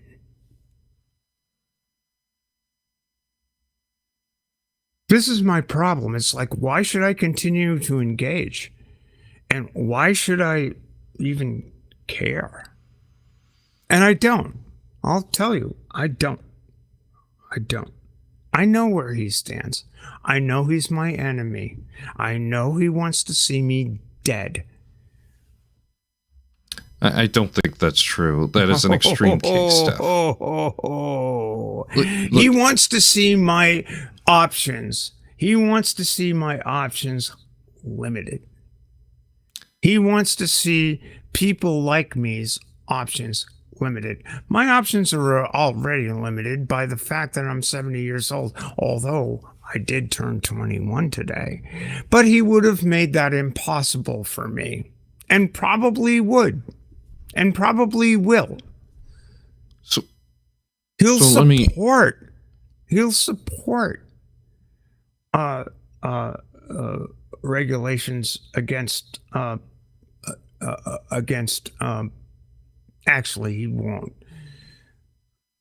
So let me soften this. Let me try to soften this. He won't let. Look, you need to understand the place of passion. For me, is the suffering I experienced as a trans child. All of us, all trans people, remember what it was like to be told we were the impossible. And Doug believes those kids are impossible, and they're not. They're just kids. So they're just kids. Let me try to soften this a bit, because on my channel, I want to try to bring together the Christian and the atheist in a world and treat it much more like a marriage instead of a divorce. Now, I've just heard you express how much Doug is the enemy. Now, if you are in the same category, he's not the enemy in the sense that I'm sorry. I should let you finish your thought, but please finish your thought. I mean, if we are in the minority of being atheists, we are both in the category of being atheists, right? Like, if there is going to be some sort of hierarchy that starts taking over, atheists are going to be pretty much first to go, right? Now, you're in a different category that you're worried about. You're even more first to go. So if you're going to treat that hierarchy as the enemy, instead of sharing with it the difference between a marriage and a divorce, and respectfully attempting to make an understanding, is it better to fight it the way you describe it as an enemy, or is it better to express it and build a common ground to work from? I'm trying because to clarify. I am all for getting the priests and the politicians out of the medical office of somebody that is in your situation as a 4-year-old and beyond. I'm all for it. I support it 100%. Go ahead, Steph. Oh, I'm more concerned about defining the battle lines. It's not atheists versus Christians. Again, I'm saying I don't care what your beliefs are. I care about what you do with them.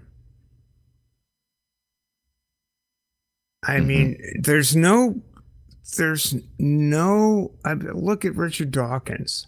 It's not particularly friendly to trans people. Mm-hmm. I care what you do. I care far more about what your beliefs carry you to do in the real world.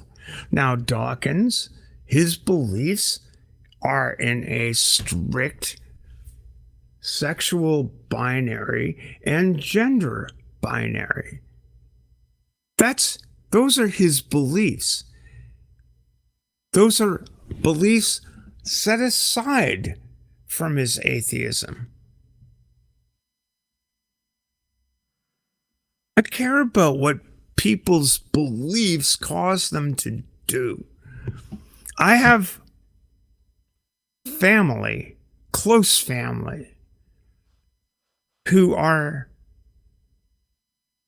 Methodist pastors whose beliefs cause them to preach to their congregations that their aunt is their aunt.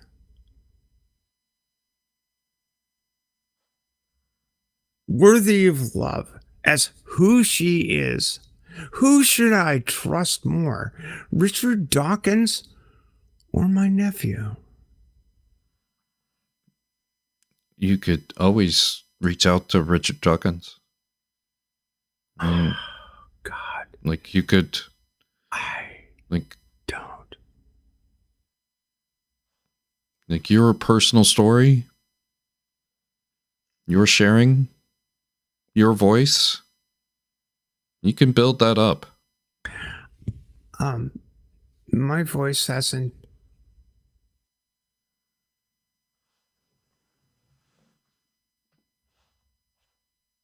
Did you freeze on me, or you're in contemplation? No, I'm. Oh, you're in looking contemplation. I'm looking at Jester's comment.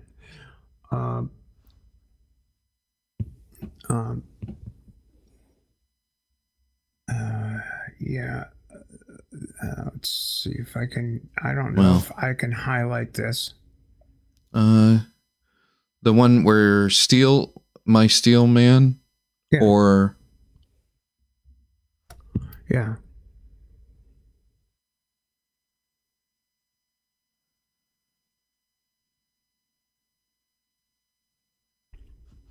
yeah. Just remember, Doug only has one vote. Doug doesn't have any more than one vote, any different than the rest of us in the States. Focusing on his vote, in my opinion, who cares about his vote? You have a vote. Yours is just as powerful as his. Your voice may not go to as many people now, but it is more powerful than Doug's. I don't see how, man. I really don't. I think. I don't see. I think how. anytime the truth is on your side, it's well, sure. And otherwise, I would keep my fucking mouth shut. It's otherwise, I don't even know why I do this shit. I'll be honest. It's like it's the only reason. The only reason I started doing any of this stuff is because in 2018, Donald Trump's Department of Health and Human Services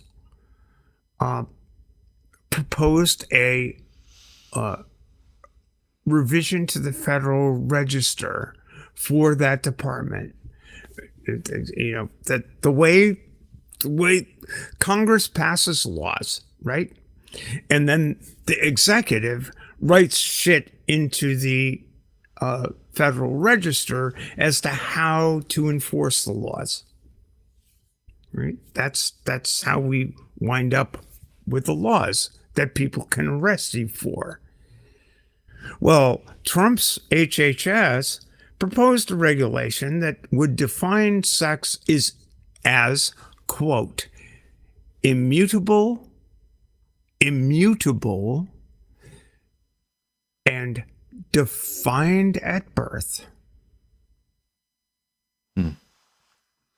Well, this was in October of 2018. I think, Steph, you have the full capability, and it may not happen as fast as you like, but you have a movement going, and I think you will succeed. It'll be frustrating. You'll be pissed off. There'll be Dougs out there. There'll be conservatives out there that fight against it. But ultimately, whatever fight and whatever language that you bring to the table that is defined as fight, is defined as enemy, you can make that opposite choice, and you can bring along, and there's no need for the Crusades. But Tux, there's no need for the Inquisition here. You can reverse that. Inquisition. I'm talking about the man's actual positions. And I'm not saying that you support his positions. Mm-hmm. But I am saying you support him. Yeah, I support his technique. I support his Socratic method. His technique is hurtful. No, it makes you better. My God. That's like saying that That's like that's like saying that Bull Connor made Martin Luther King better because he had attack dogs and fire hoses. Give me a break. Are you serious? I don't really understand that analogy, in all honesty. Are you familiar with the civil rights movement? Do you know but not who to the degree Bull Connor was? No, I do not. Bull Connor was the sheriff of Montgomery, Alabama, during the whole bus boycott thing. No, I'm sorry. Beyond that, this was closer to like 1961 or two, and there were voting registration drives in Montgomery. Bull Connor was the sheriff of Montgomery. He unleashed police dogs and fire hoses on protesters working for civil rights. Yeah, he thought that was his God-given right to do so. He did think. And what happened? And what happened? That battle was lost. I mean, that battle might have been won, but the war was lost. But you're basically saying that I should have to undergo that. Right. I agree, Steph, but here's the problem. If you want to tell me, and the chat is going cuckoo for Cocoa Puffs here right now, saying that Doug's method is, if you want to tell me Doug's method is so bad against Stephanie, then you have to admit that it's really bad against Christians. It's the same method. Oh, God.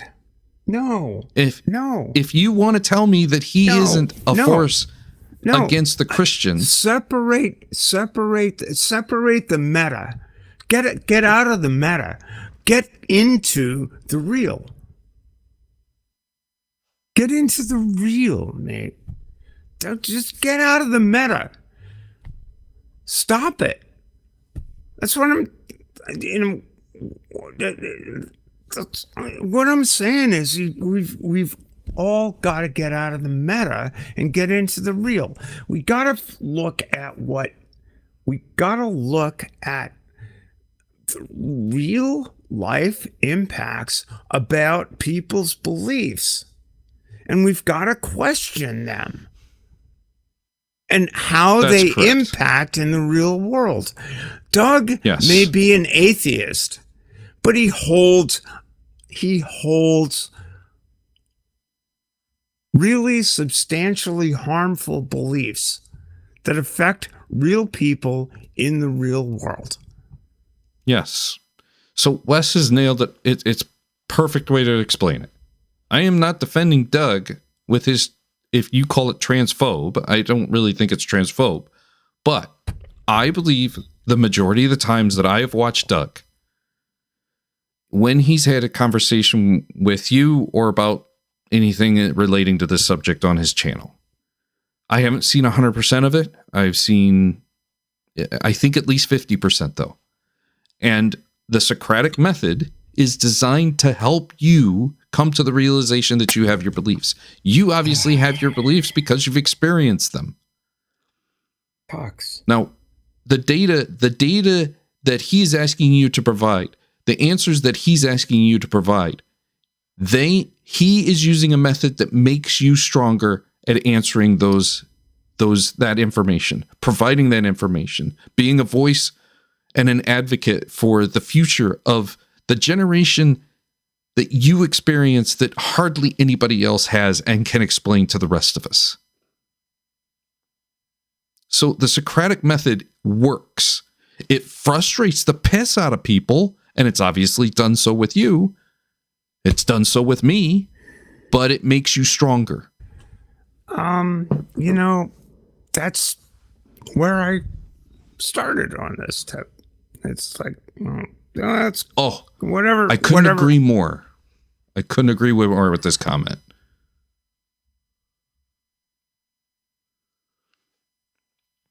He provides nothing. The Socratic method does. I think you misunderstand that comment too. Oh, well. You're sitting there defending the elephant. Are you frozen? No. What elephant? I don't know, mate. I think I don't know. Okay, let me try. Let me try the Socratic method. Do you think that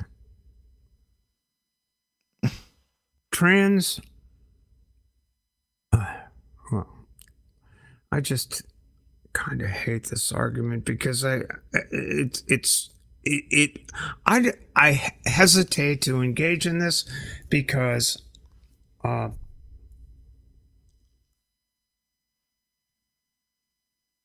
hesitate to call any human's experience into question.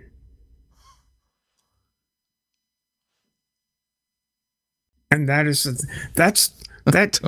why trans people's that's why trans people have a difficult time with it. It's like, do you think I'm real? I think you're real. Do you think I'm a woman? I think you're a woman.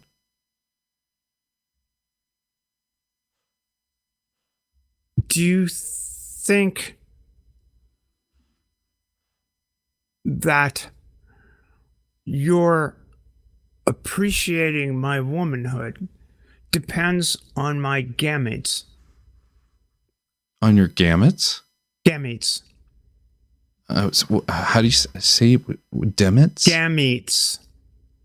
Gametes? Like a gamete? The reproductive cells I produce or don't. I don't quite understand. I don't know what gametes means, or at least I'm not hearing what you're saying. Gametes? Oh my God. Do you think that my womanhood depends on my chromosomes?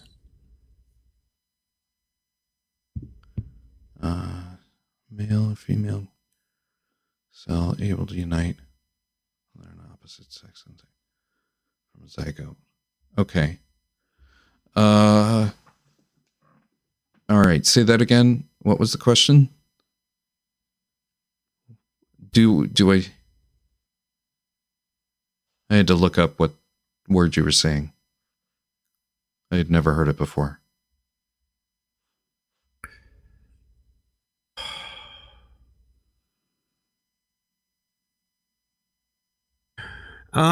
Producer Wes, you two need to get on the same page so you're not arguing against each other. I'd appreciate a suggestion because I really don't want to be having this argument. I mean, I think it's valuable in some respect because I do think that having had plenty of time with Doug,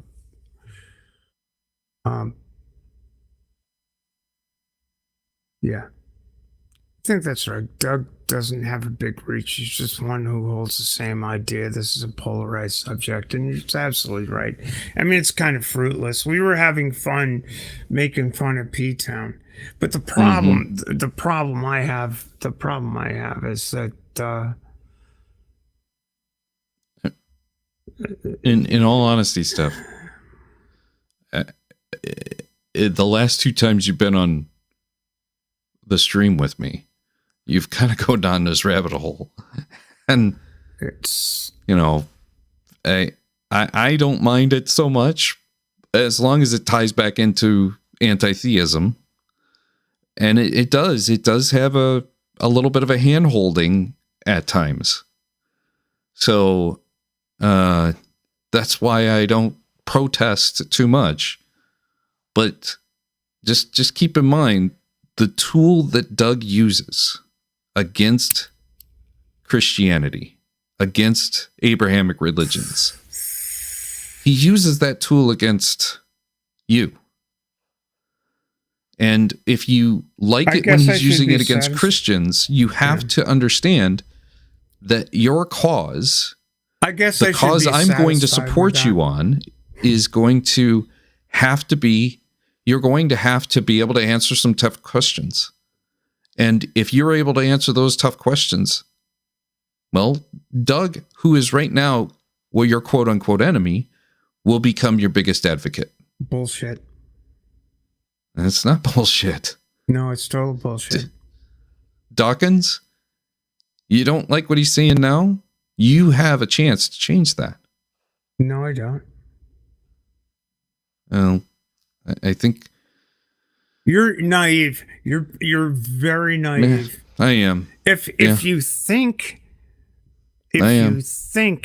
you can be an ally by allying with people who believe that I am a false human,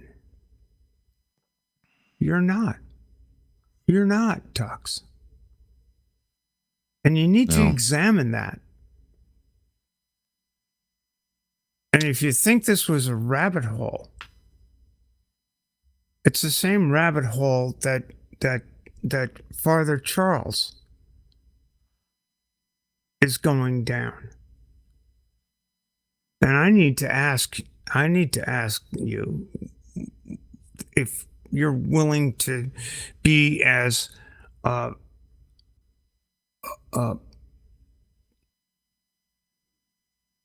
devoted, committed to the bit as he is. I know. I don't quite understand what you're asking me. No, you don't. No, you don't. But think about it. And maybe we'll talk some other time.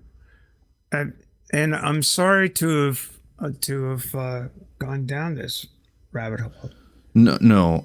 Wait. It's kind of the point. Doug's use. Hang on a second. Let's see what this is. It's kind of the point. Doug's use of the Socratic method only helps Christians in their stated efforts to eliminate trans people. I don't know if that's true, Maya. I don't either that or I don't understand this either. You got a lot to think about. But yes, here's the thing. Let me try to explain this in Republican terms. How about that? You fail at 100% of the things you don't try. If you never started your YouTube channel, we wouldn't be here right now, right? Well, I started You'd my probably YouTube just be an channel observer. You'd just be in the. I started my YouTube channel in 2012 to talk about Freeport, Maine politics. Oh wow! I have not gone back that far. Yeah, but you had you were tucked into about a year ago. Like certainly you weren't promoting your YouTube channel, and neither was I when we were better. I had just kind of poked around on Jay's streams a couple of times at better by the time I went to better. You know what? Yeah. I mean, my atheist activism, such as it was,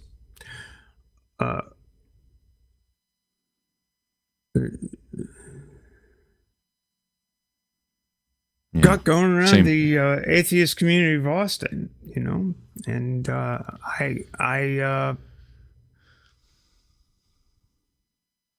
wasn't willing to put up with their toleration of platforming a guy who doxed and did some shitty things to one of the people that contributed to them. The Dromadaceae? Yeah. Oh. Yeah. So I sort of got back into it at that point. Yeah. And it's, again, around the issues. I don't care what your beliefs are. I care what you do. I don't care if Doug believes in God or not. I care what he does.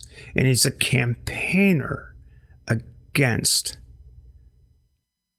the rights of trans kids to have a life.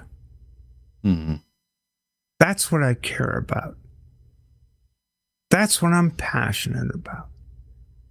I'm passionate about what people do with their beliefs, not what their fucking beliefs are.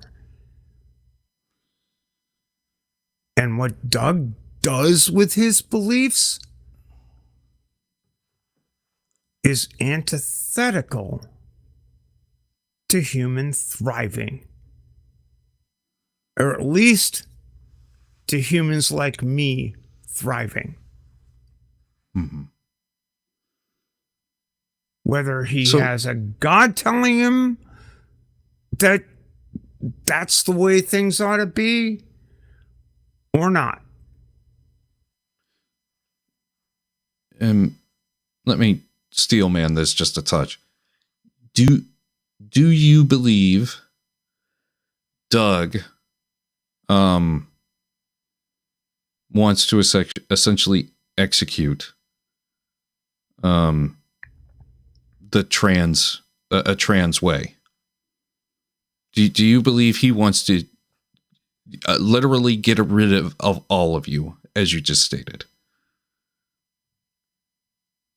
No, I think that what Doug believes is that children, and I'm sure he will agree, that adults can choose to do whatever they want, but children should not be permitted to express or be afforded care for conditions that cause them distress. Mm-hmm. In other words,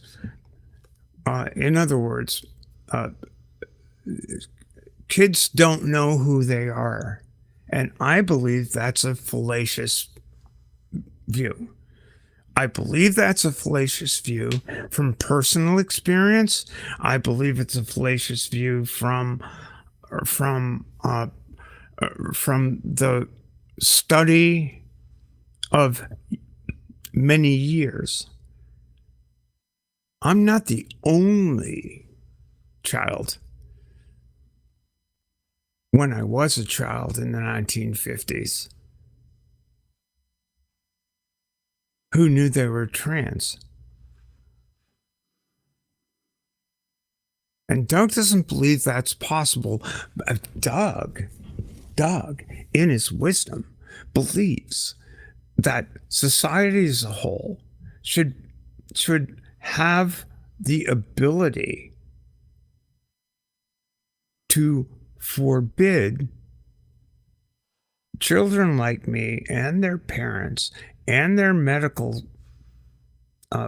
professionals to take steps to make their lives easier.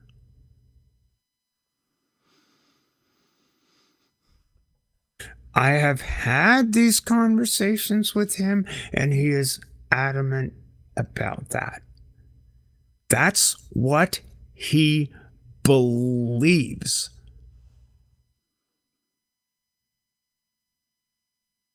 And I have used the Socratic method with Doug, and he has used it with me. We are at an impasse here. So the question is, what do you believe? I believe we get the politicians and the priests out of the medical office that makes that decision. Ultimately, there is going to be a doctor, he or she. Issue, Tux. Okay, we'll advocate for getting the priest and the politician out of the medical office. They have been, Tux. Well, they have It's been. not Doug. It's not Doug that put them there, and it's not Doug that's going to get them out. It's you. Wants to put them into that conversation.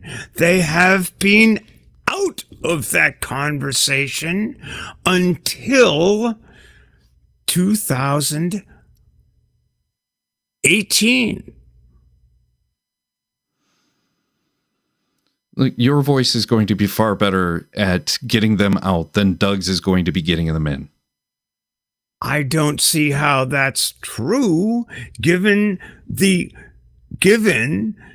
facts on the ground.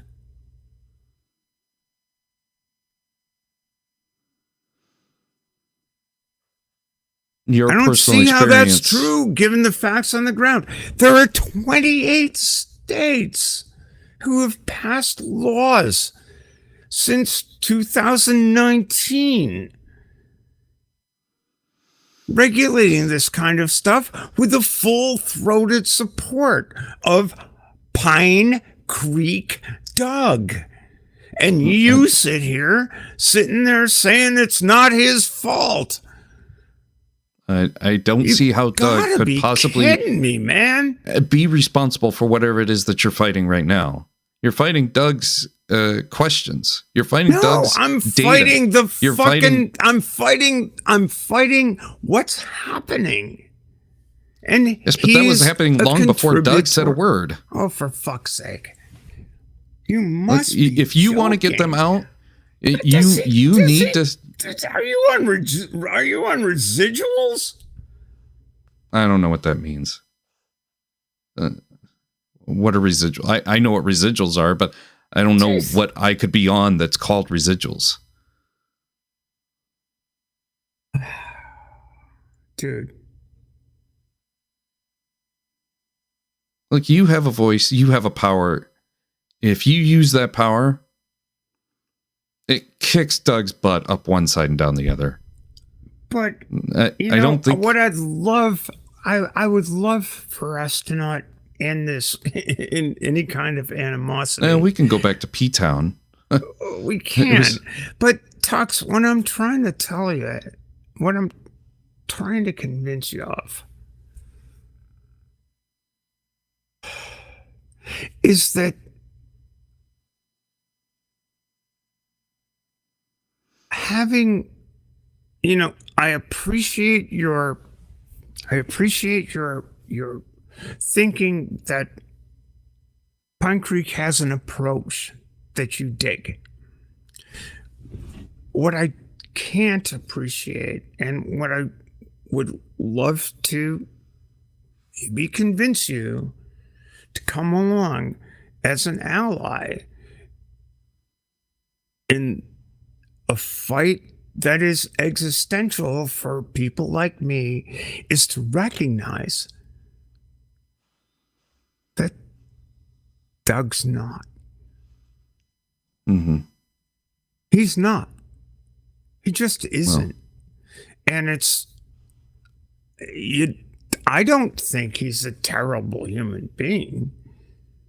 I think he's I've enjoyed every conversation I've ever had with the guy.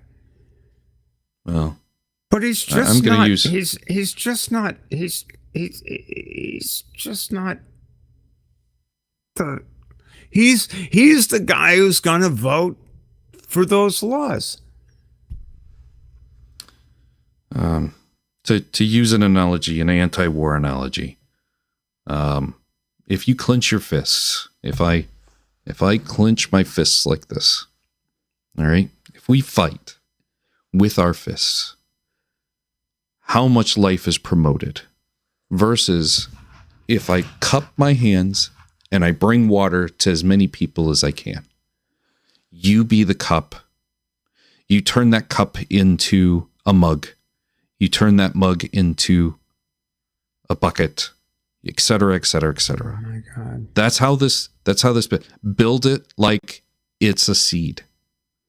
And that is the best way to combat it. Have you ever read... I know it's a lot of work now. I know it's a pain in the butt and it seems like you're drowning in your own, but I think you have the truth on your side. Doug does not. And I think your truth can be expanded far better. You perhaps need to... What I would love to come out of this is like, you'll tell Doug that. The time before any of this happened, actually, I had a conversation with Doug over poker. And the last word spoken was the very thing I basically just said about the doctor's office. There isn't a doctor who's going to violate their oath. That you don't need additional laws for any of this stuff. The doctor's oath is already going to cover it. You get the politicians and you get the priests out of the medical office, you don't have anything to worry about. This is just a boogeyman that the Republicans are just running on their ads. God. You know, I would agree with you, except for the fact that several states have already passed these laws. I mean, have you ever read Martin Luther King's letter from a Birmingham jail? No. Please do. I just put a link in my chat. I don't know if you can see it.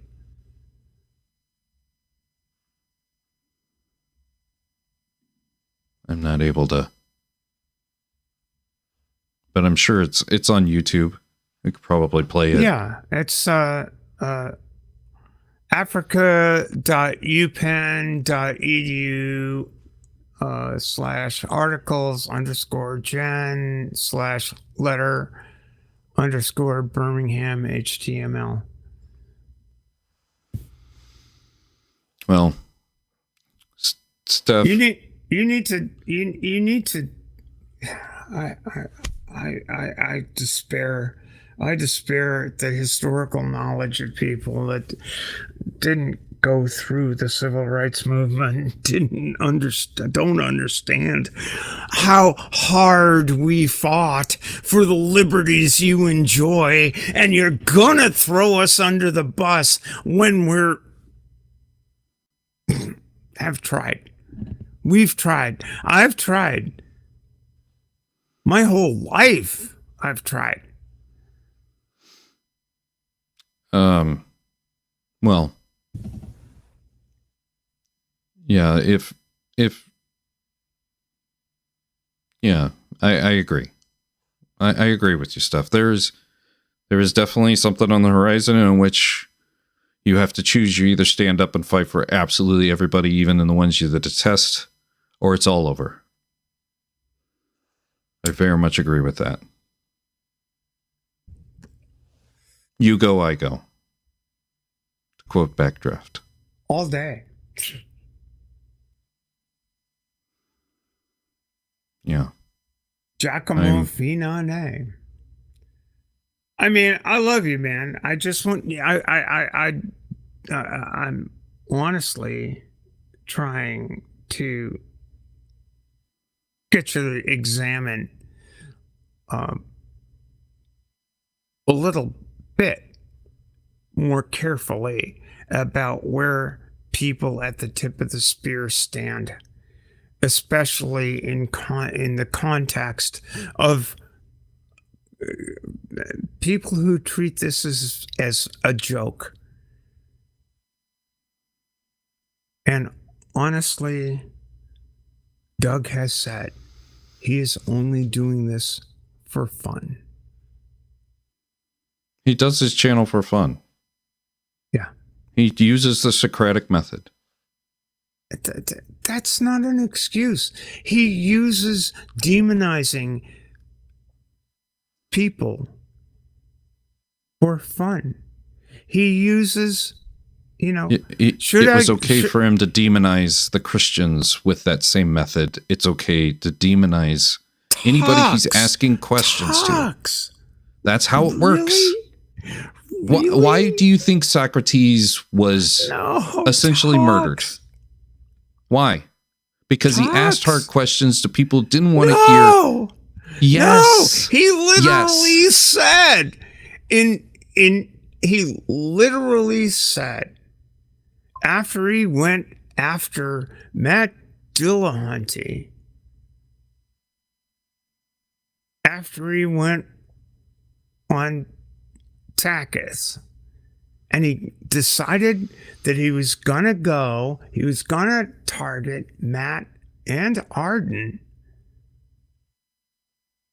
with clips for his channel, that he was doing it for fun.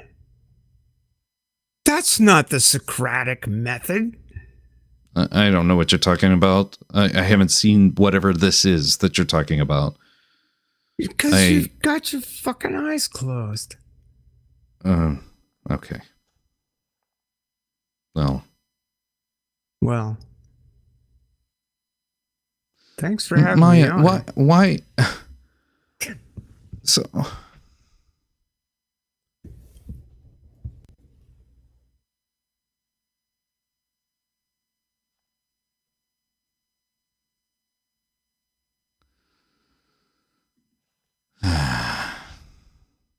Thanks, Regius. I appreciate that. I try.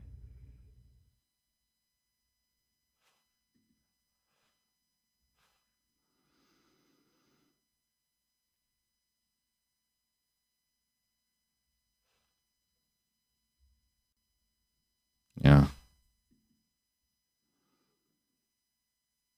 I do. I honestly do try. I've gotten better at it over time. I admit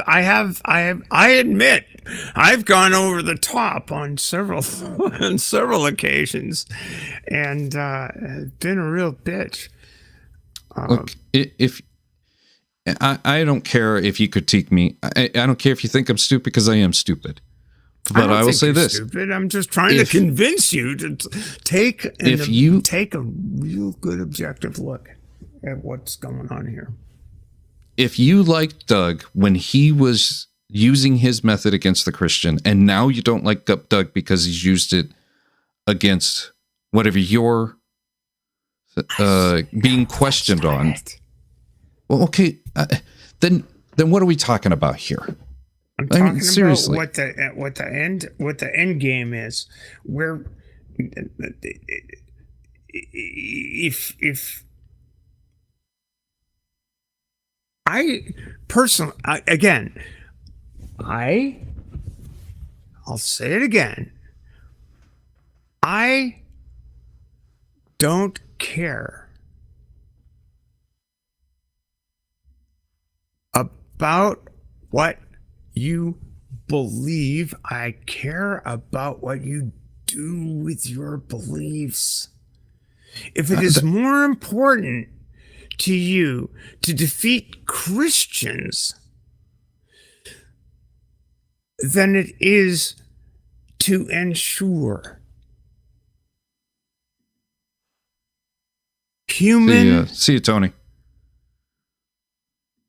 To ensure human well-being, then I think you're as bad as an inquisitionist.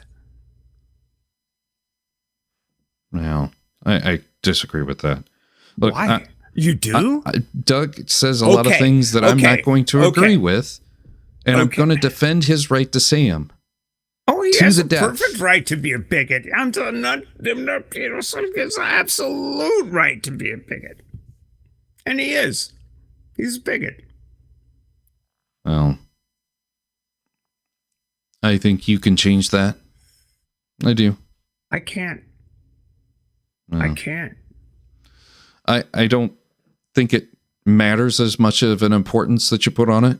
Now, the laws that are being passed in some of these places, you know, you and I both know that we aren't big enough to do it, but we also know that ACLU is.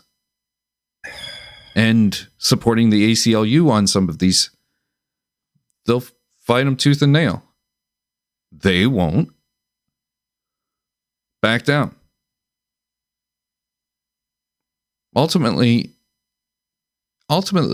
you will be able to win this.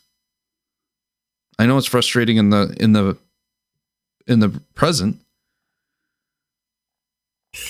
Oh my word. Oh my word. Yeah, read the letter from the Birmingham jail. Read the history of the civil rights movement. Read the stuff that I lived. And why stop equating Doug with the Socratic method? What? His street epistemology is based on the Socratic method. Yeah, and it pisses people off. All of my conversations with Doug, it's like, so you agree with me, right?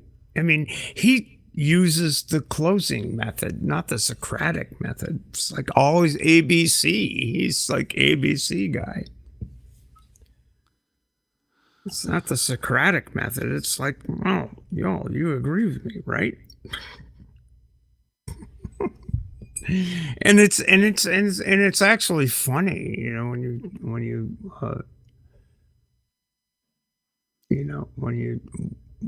think about it.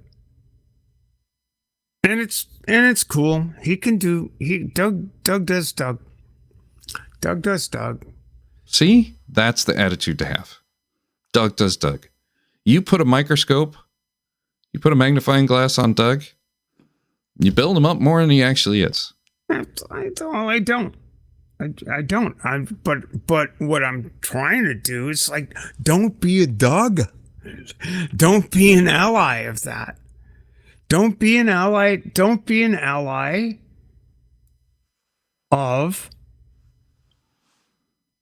making sure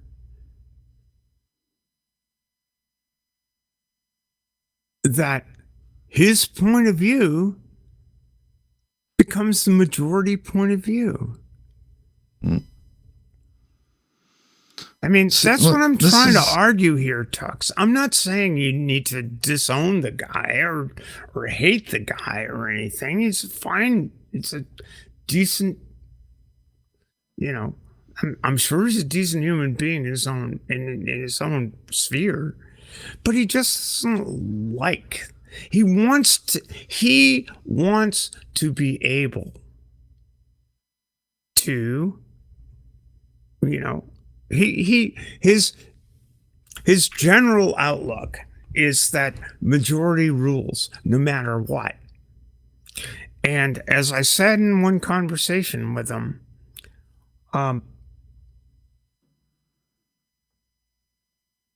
that can wind up in really dark places because, you know, what's legal, what's moral, if it's left to majority rule, that leads to dark places. Everything Hitler did was legal. And Doug, actually, when I mentioned that in my stream, he said, yeah. And that's okay. And that's not okay.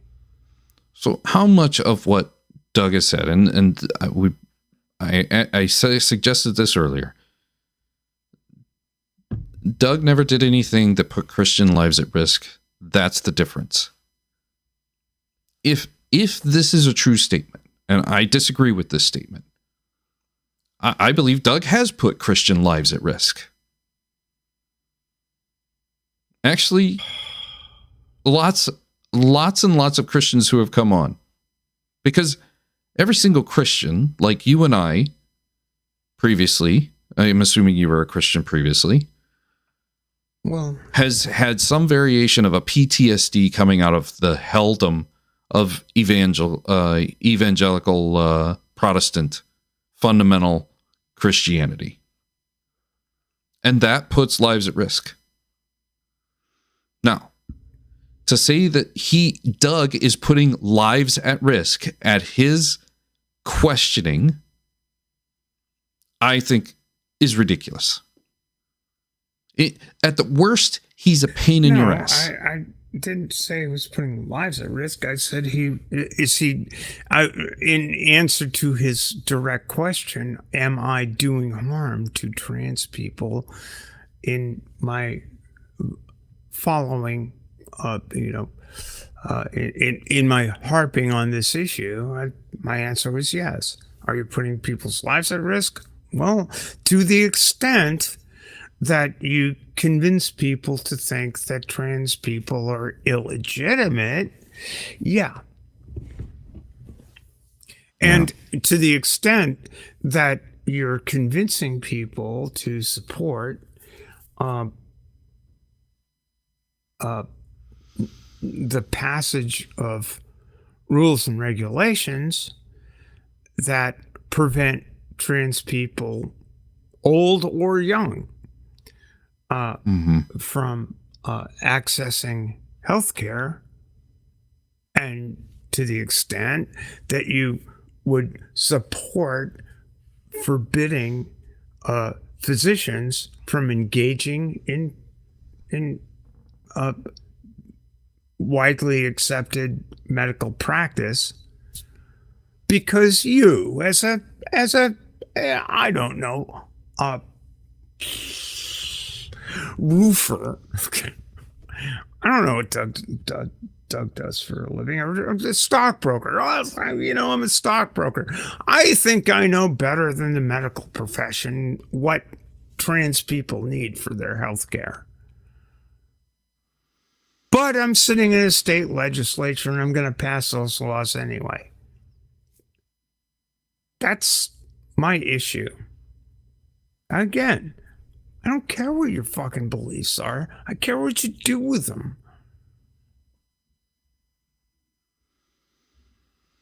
Let me show you something stuff. I think I found what I was looking for.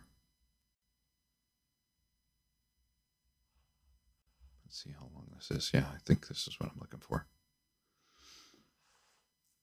Bastion.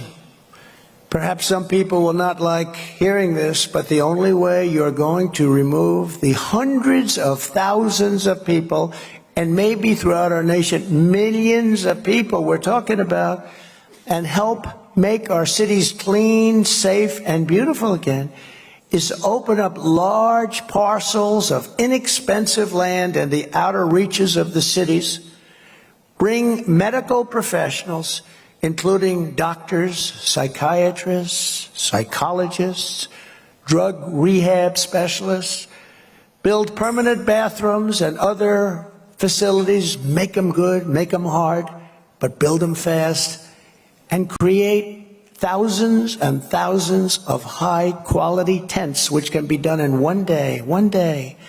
And you have to move people out. Now, some people say, oh, that's so horrible. No, what's horrible is what's happening now. Because now they're in tents, but most of them aren't even tents that function.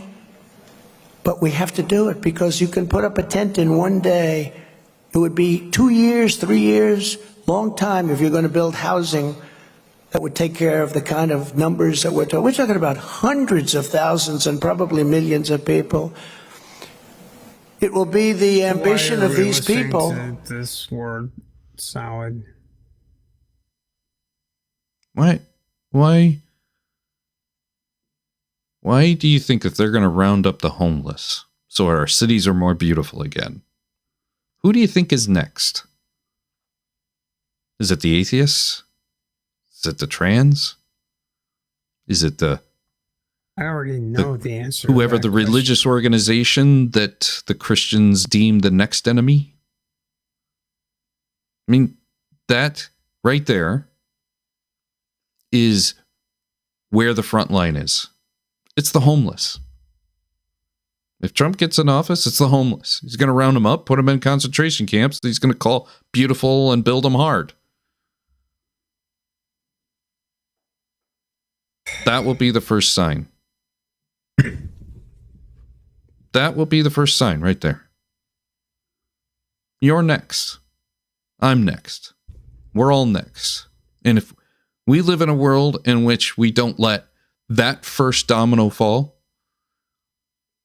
first domino's already fallen, mate, and that's what I'm here to tell you. The first domino's already fallen.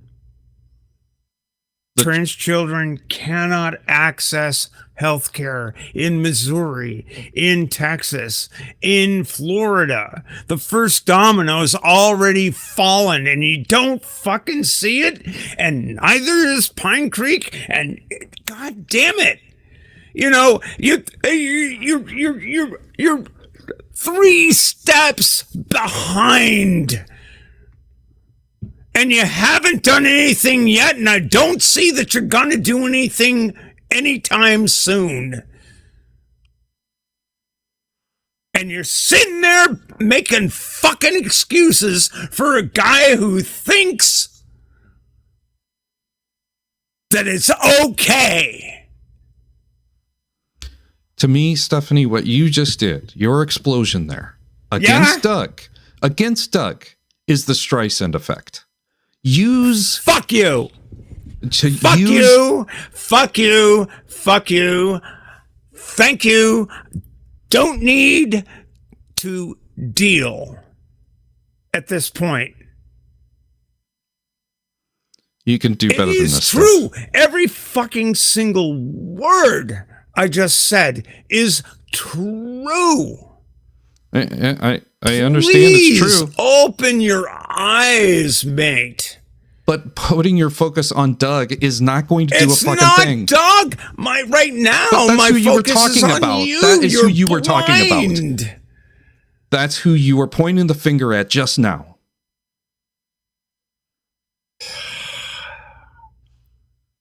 Dude.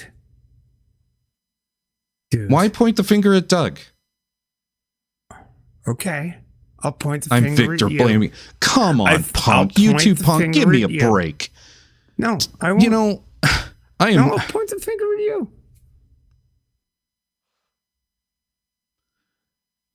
Because it's happening. It's already happened. So you were the first domino and not the homeless.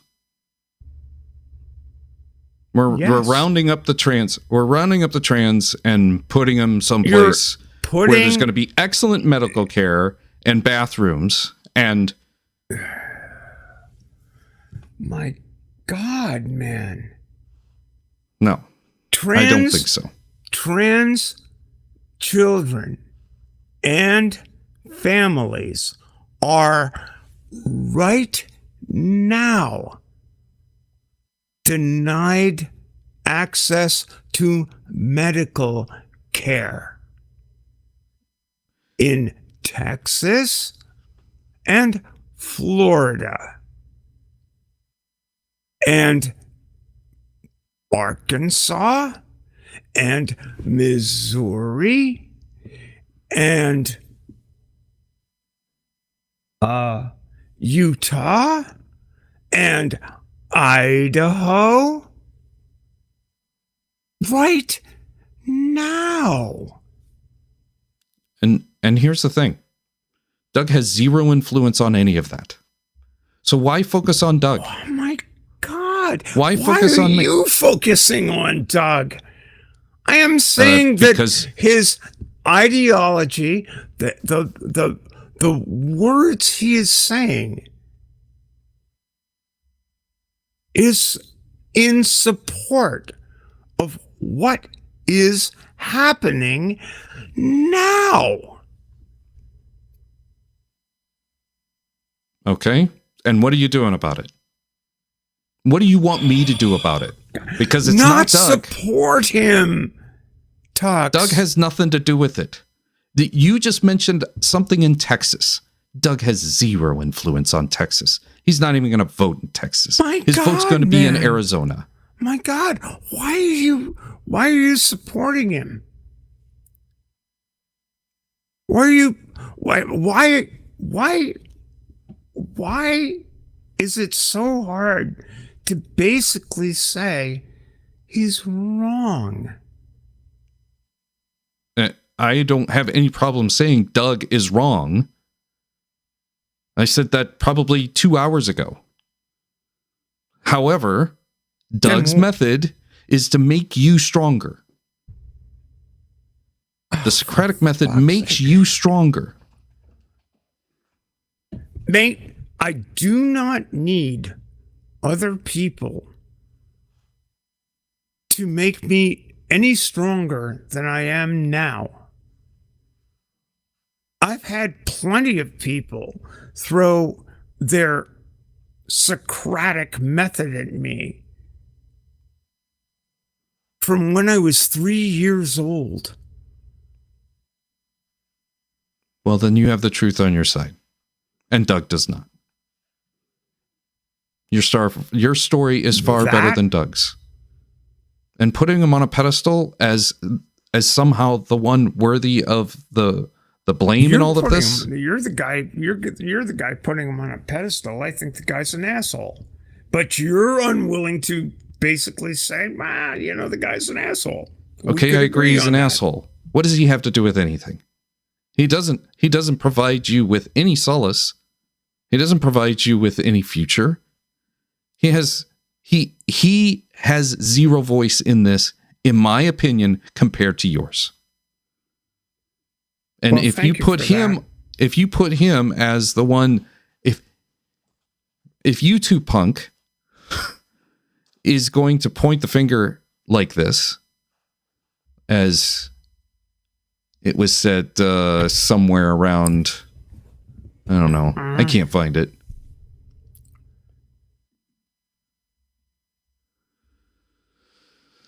But here is my plea to you. Don't treat it like a war. Don't treat it like a fight. Bring the facts. Bring the truth. And you'll win. It's just that simple. I know it sounds naive. I know it sounds like rainbows and unicorns. Tux, how old are you? What does that matter? It matters a lot. How old are you? What's the context of the question? How many fights have you been through? Political fights. I don't. What was your know. first presidential election? That I voted in or remember? Okay, remember. Ford and Carter. Okay.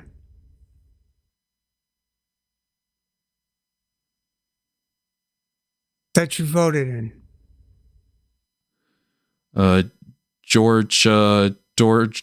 versus Dukakis. George H. W. versus Dukakis. Who'd you vote for? George H. W. Were you fully committed to George H.W. Bush? Mm-hmm. Yes. I voted for him twice. Oh, you did. Yeah. So you voted for Bush against Clinton. I voted for Bush against Clinton.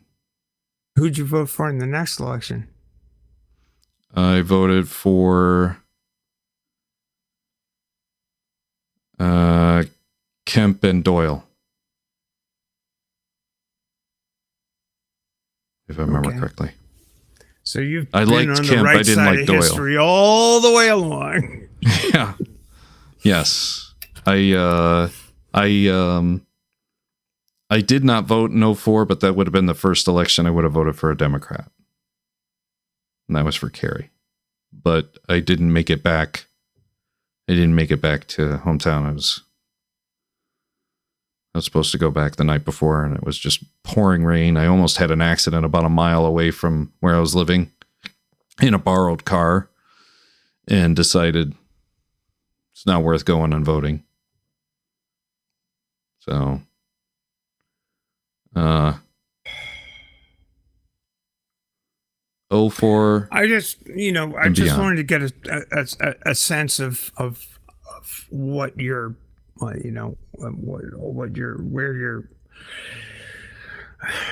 your sense of the zeitgeist even started. But I we can, I guess we can.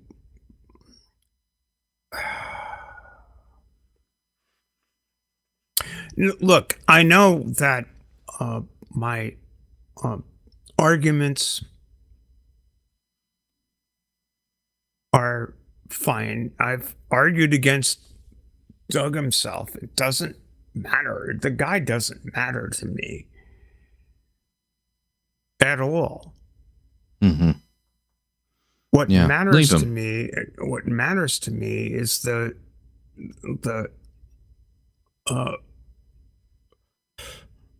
willingness of so many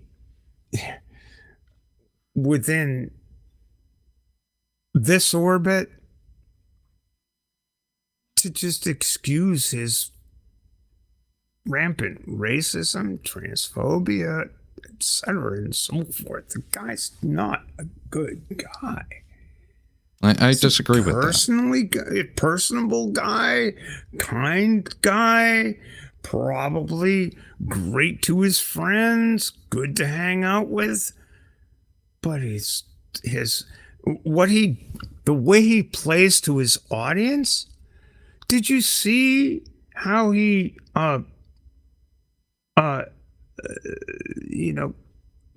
coddled what's his face, King Xerxes? Don't even know who King Xerxes is. Well, he's just sitting there yucking about about he-she's and stuff. I mean, dude, you think that's gonna endear him to me? It's like, well, you can tell me, don't give a shit about that. But the man has tons of followers, including you. And you think let's give Doug a pass because he's a nice guy. He's an asshole. Mm-hmm. He's an asshole. I don't disagree. I don't disagree with that. Great. I don't think he's a bad guy, though. And being I do believe your truth is going to defeat him. Relative, depending on where you stand in terms of his dismissiveness of who you are. Mm-hmm. I mean, good on you, Tux, to feel like, okay, I'm not a bad guy as far as Pine Creek Doug is concerned. But you know what? People who maybe you care about are disparaged by this asshole on a daily fucking basis. Mm-hmm. And I would hope that someone who gave a shit would recognize that. It's not a question of whether Doug, whatever his last name is,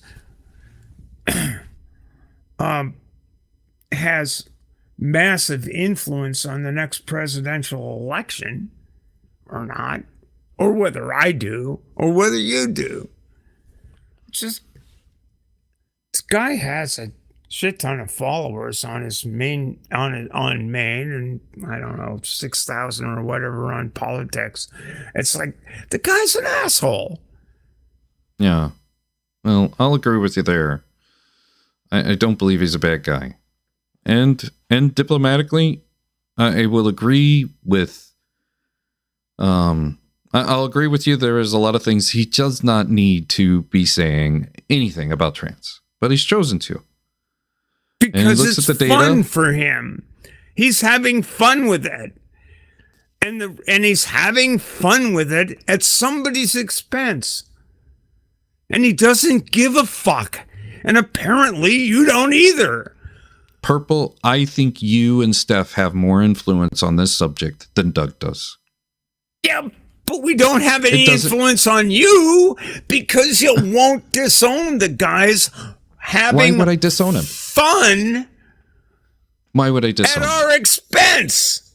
You don't understand, Tux. You put yourself here. You are putting yourself here. This isn't true. That just isn't true. It is true. You are putting yourself in the camp of a person who has said directly that he is having fun at trans people's expense. Yes. And if you want to focus on how many followers he has and you want to focus on what he says about you and what you have a conversation about him, it is going to do you no good. I'm telling you, your truthful stories, and you two, Punk and Purple, your stories, your ability to be in the present is far better than focusing on whatever Doug says. Shut the fuck up! We know who we are. You don't care about us. You care more about fucking Pine Creek than you care about us. You just I did shut not the say fuck that. up. Hey, listen, man. You just shut the fuck up. You don't get to patronize the pain we suffer and sit there and defend your pal. You don't.